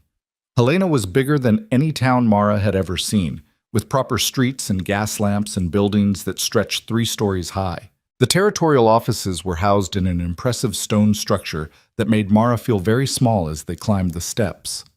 The hearing room was formal and intimidating. A long table at one end where 5 men sat in official-looking suits, rows of benches for observers, windows that let in pale northern light. Mara sat at a small table facing the board, Coulter beside her, the Morrisons just behind for support. The chairman was a stern-faced man named Dr. Harrison, who'd apparently practiced medicine for 30 years and had strong opinions about proper credentials. He looked at Mara like she was something unpleasant he'd found on his shoe. Mrs. Rowan, he began, you stand accused of practicing medicine without proper training or certification, of dispensing remedies without understanding their effects, and of making false claims about your healing abilities. How do you plead? Not guilty, Mara said, keeping her voice steady. I've never claimed to be a doctor. I use traditional remedies passed down through my family, and I help women who have nowhere else to turn. Traditional remedies, Dr. Harrison repeated with obvious disdain. Folk medicine, superstition dressed up as healing. With respect, sir, folk medicine has been keeping people alive for thousands of years. Long before medical schools existed, women were helping each other through childbirth and illness and injury using the knowledge of plants and herbs. That knowledge doesn't become invalid just because it wasn't learned from a textbook. One of the other board members, a younger man with kind eyes, leaned forward. "Can you give us an example of your methods?" Mara took a breath, launched into a careful explanation of how she'd treated a woman's chronic pain using willow bark and feverfew, how she'd stopped premature labor with bed rest and specific teas, how she'd helped a new mother whose milk wouldn't come in. She spoke clearly and specifically, showing that she understood not just what to do but why, demonstrating the depth of knowledge her mother had passed down. The board members listened, some skeptically, some with growing interest. When she finished, Dr. Harrison sat back with a frown. "Impressive," he admitted grudgingly, "but still unlicensed, still unregulated. What's to stop you from making a mistake, from accidentally poisoning someone with the wrong dose or the wrong plant?" "Training," Mara said. "Years of it, learning from my mother who learned from hers. And caution, I never give a remedy I haven't thoroughly tested, never treat a condition I don't understand. When someone needs surgery or serious medical intervention, I send them to a proper doctor. I know my limitations. Yet you accept payment for these services." "I accept what people can afford to give, which is usually eggs or vegetables. I'm not getting rich off this. I'm helping my community." The questioning continued for over an hour, the board members probing and challenging every aspect of her practice. Mara answered as best she could, trying to stay calm, even when they were clearly trying to trip her up. Finally, Dr. Harrison called for a recess. The board would deliberate and render a decision within the hour. Mara fled to the hallway, her hands shaking, her stomach churning. Coulter followed, pulling her into his arms. "You did well," he murmured against her hair. "You were brilliant." "I don't think it was enough. Did you see their faces?" "I saw men who were impressed despite themselves. You gave them facts, evidence, logic. They can't ignore that." But when the board reconvened, Dr. Harrison's expression was grave. "Mrs. Rowan, this board has reached a decision.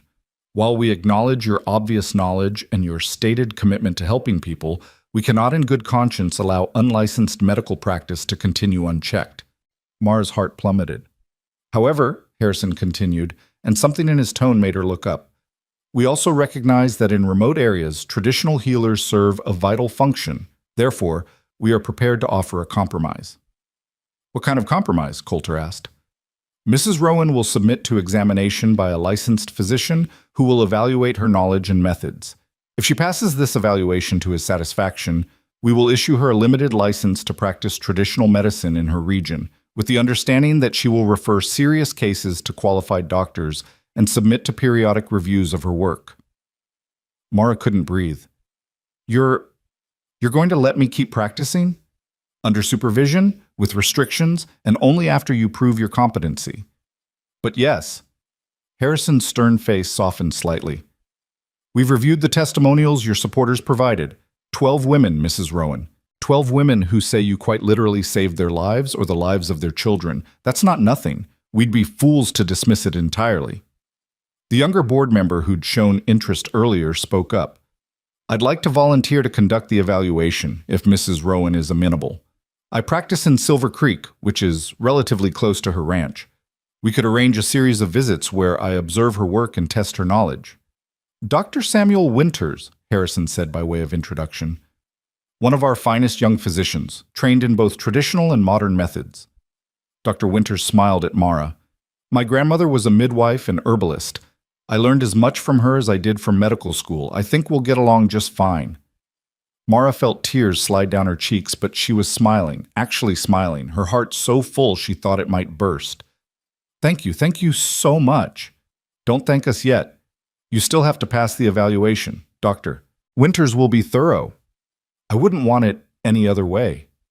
The trip back to the ranch felt like floating, like Mara's feet never quite touched the ground. She'd done it. She'd stood before the board and defended herself and won. Not everything she'd hoped for, but enough. More than enough. When they arrived home, the twins came running out of the house with Mrs. Chen huffing behind them, and Mara scooped them both up despite their size, spinning them around until they were all dizzy and laughing. "You won?" June asked. We won, Mara confirmed. Not just me, all of us. Every woman who stood up and told her story, every person who believed I was worth fighting for. We won together. That night, after the twins were asleep and the house was quiet, Mara stood in her workroom looking at the shelves Coulter had built, at the jars of herbs and the books of knowledge and the future stretching out before her like an open road. "What are you thinking?" Coulter asked from the doorway. "That I'm happy, truly, deeply happy, and I keep waiting for something to ruin it, for the other shoe to drop. Maybe there is no other shoe.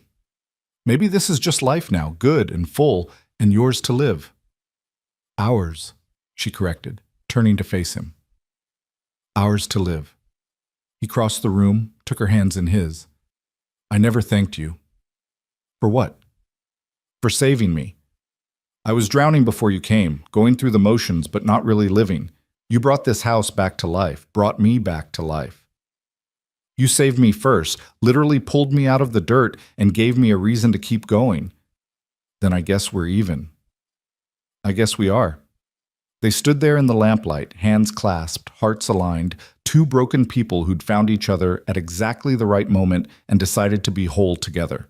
The months that followed were the happiest of Mara's life. Dr. Winters proved to be everything he'd promised, thorough but fair, testing her knowledge rigorously but never dismissively. He visited monthly, observing her work, asking questions, challenging her assumptions in ways that made her better at what she did. By harvest time, he'd submitted his final evaluation to the board, recommending without reservation that Mara receive her limited license. The official paper arrived on a crisp October morning, stamped and sealed and making her legal in the eyes of the territorial government. "Mrs. Mara Rowan, licensed traditional healer," she read aloud, tracing the words with her finger. "It's real." "It always was," Coulter said.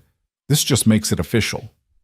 The twins insisted on framing the license and hanging it in Mara's workroom, treating it with the reverence usually reserved for religious texts. And maybe it was a kind of scripture, Mara thought, proof that women's knowledge mattered, that traditional healing had value, that you didn't need a medical degree to make a difference in people's lives. Word spread quickly through the valley and beyond. More women came seeking help, traveling from farther away now that Mara had official sanction for her work. She treated them all with the same care and attention, building a reputation that reached even Ironwood. When Reverend Huxley showed up at her door 6 months after the hearing, Mara almost didn't recognize him. He looked older, diminished somehow, his sharp edges worn smooth by something that looked like defeat. "Mrs. Rowan," he said, removing his hat. "Might I have a word?" Mara considered sending him away, but curiosity won out. She invited him to sit on the porch while she remained standing, unwilling to give up the high ground. "Say what you came to say, Reverend." "I came to apologize." The words seemed to pain him. "For what I did to you in Ironwood, for the town meeting, for filing that complaint with the medical board. I was wrong." Mara blinked, certain she'd misheard. "Wrong?" "My sister took ill last month, terrible fever, pain that wouldn't stop. The doctor in Ironwood tried everything and nothing worked. She was dying." He paused, his hands twisting the brim of his hat. "My wife insisted we bring her to you. I refused at first, out of pride and stubbornness, but finally I agreed because what did we have to lose?" "And?" Mara asked, though she already knew the answer. "And you saved her. You identified the problem within minutes, gave her some foul-smelling tea, and within 2 days she was on the mend. The doctor couldn't explain it, called it a miracle." Huxley looked up at her, his eyes haunted. "But I know the truth. It wasn't a miracle. It was you." "It was feverfew and willow bark," Mara said quietly. "For the inflammation and rest. Nothing miraculous about it." "Maybe not, but it worked when nothing else did. And it made me realize that I've been wrong about a great many things." He stood, holding out his hand. "I don't expect you to forgive me, but I wanted you to know that I'm sorry. Truly sorry." Mara looked at his outstretched hand, thought about all the pain he'd caused, all the judgment and cruelty. Part of her wanted to refuse, to send him away without the absolution he sought. But she was tired of carrying anger, tired of letting the past dictate her future. She took his hand. Apology accepted, Reverend, and I hope your sister continues to improve. Relief flooded his face. Thank you. And if there's ever anything I can do, there is one thing. Stop telling women their suffering is God's punishment. Stop making them feel like failures for things beyond their control. Start offering compassion instead of condemnation. Huxley was quiet for a long moment. Then he nodded. I'll try. It wasn't a promise, but it was a start. As winter settled over the valley, Mara found herself pregnant. The realization came slowly, a creeping awareness of changes in her body that she'd stopped expecting years ago. She didn't tell anyone at first, afraid to hope, afraid to jinx it, afraid of the crushing disappointment if it didn't last. But the weeks passed and the pregnancy held, and finally she couldn't keep it secret anymore. She told Coulter one night after the twins were asleep, her hands shaking as she placed his palm against her still flat stomach. "Are you sure?" he asked, his voice rough with emotion. "As sure as I can be. It's early still and anything could happen, but yes, I'm pregnant." He pulled her into his arms so tightly she could barely breathe, and she felt wetness against her neck that might have been tears. "I thought you said you couldn't," he whispered. "I thought I couldn't, but bodies are strange and unpredictable, and sometimes miracles happen when you're not looking for them." She pulled back to look at him. "Are you happy?" "Happy? Mara, I'm terrified and thrilled and so grateful I can barely think straight. But yes, I'm happy." They told the twins the next morning, unsure how they'd react, but June and Lily were ecstatic, immediately planning what they'd teach the baby and arguing over names and making grand pronouncements about being the best big sisters in the history of the world. The pregnancy was difficult. Mara's body, unused to the demands being placed on it, protested violently. She was sick for months, exhausted and aching and struggling to keep up with the work of the ranch and her healing practice. But she'd learned enough over the years to manage her symptoms, and Dr. Winters checked on her regularly, monitoring her progress with careful attention. "You're doing remarkably well," he told her during a visit in her 6th month. "Given your age and history, I was worried. But you're strong, Mrs. Rowan, stronger than most." "I've had a lot of practice at surviving," Mara said wryly. The baby came early, on a frozen February morning when the world outside was white and silent with snow. The labor was long and brutal, and there were moments when Mara was certain she wouldn't survive it. But Coulter held her hand and the twins sang songs from the next room, and Dr. Winters coached her through each contraction with calm competence. And finally, a thin wail split the air. "It's a boy," Dr. Winters announced, placing the tiny, squalling infant on Mara's chest. "Small, but healthy.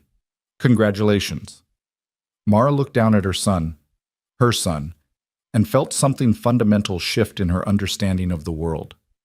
This impossible child, this gift she'd never expected, this tiny person who'd chosen to grow inside her despite all the years of failure and loss. "Hello," she whispered, tracing his perfect features with a trembling finger. "Hello, Samuel."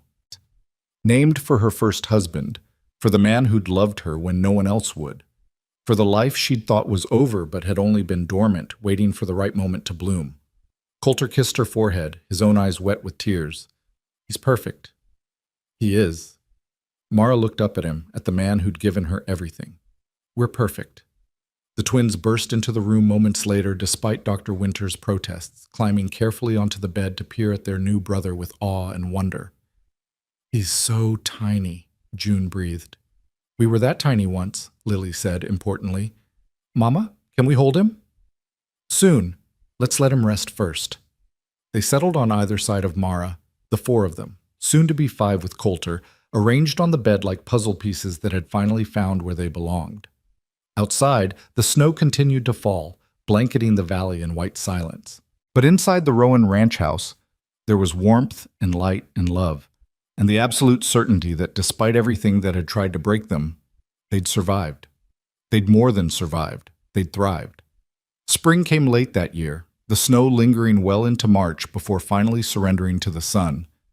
By the time the first green shoots appeared in Mara's garden, Samuel was already trying to hold his head up, already showing signs of the stubborn determination that ran in both sides of his family.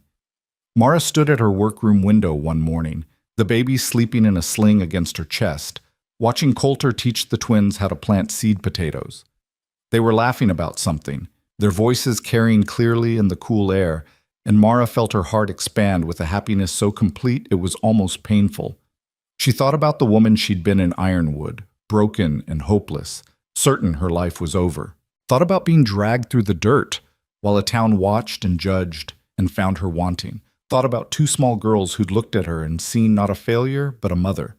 And she thought about how far she'd come, how much she'd learned, how completely wrong everyone had been about who she was and what she was capable of. Behind her, footsteps on the porch announced a visitor. She turned to find Margaret Hendricks climbing down from her wagon, a basket over her arm. "Brought you some fresh eggs," Margaret called, "and I've got a favor to ask." "Come in, coffee's hot." They sat at the kitchen table, the baby passed between them while they drank their coffee and discussed Margaret's favor. Her youngest daughter was newly married and struggling with the transition. Could Mara maybe talk to her, share some wisdom? "I'm not sure I'm the right person," Mara said. "My first marriage was complicated." "Which is exactly why you're the right person. You understand struggle. You understand that sometimes things don't work out the way you planned, but you survive anyway." Margaret smiled, bouncing Samuel gently. "You're proof that there's life after loss. That's a powerful thing." After Margaret left, Mara returned to her window, watching her family work in the garden. The twins had moved on from potatoes to some game that involved a lot of running and shrieking. Coulter watched them with that small smile he got when he thought no one was looking, the one that said he was content, that this life they'd built together was enough. More than enough. Everything. Mara pressed a kiss to Samuel's downy head and whispered a promise she intended to keep. "You're going to grow up knowing you're loved, knowing you're wanted, knowing that family isn't about blood or perfection or meeting someone else's expectations. It's about choosing each other every day, even when it's hard, especially when it's hard." The baby made a small sound, not quite a coo, but close enough. Mara smiled, cradled him closer, and turned away from the window to begin preparing lunch. Outside, the sun climbed higher. The snow melted. The world turned green.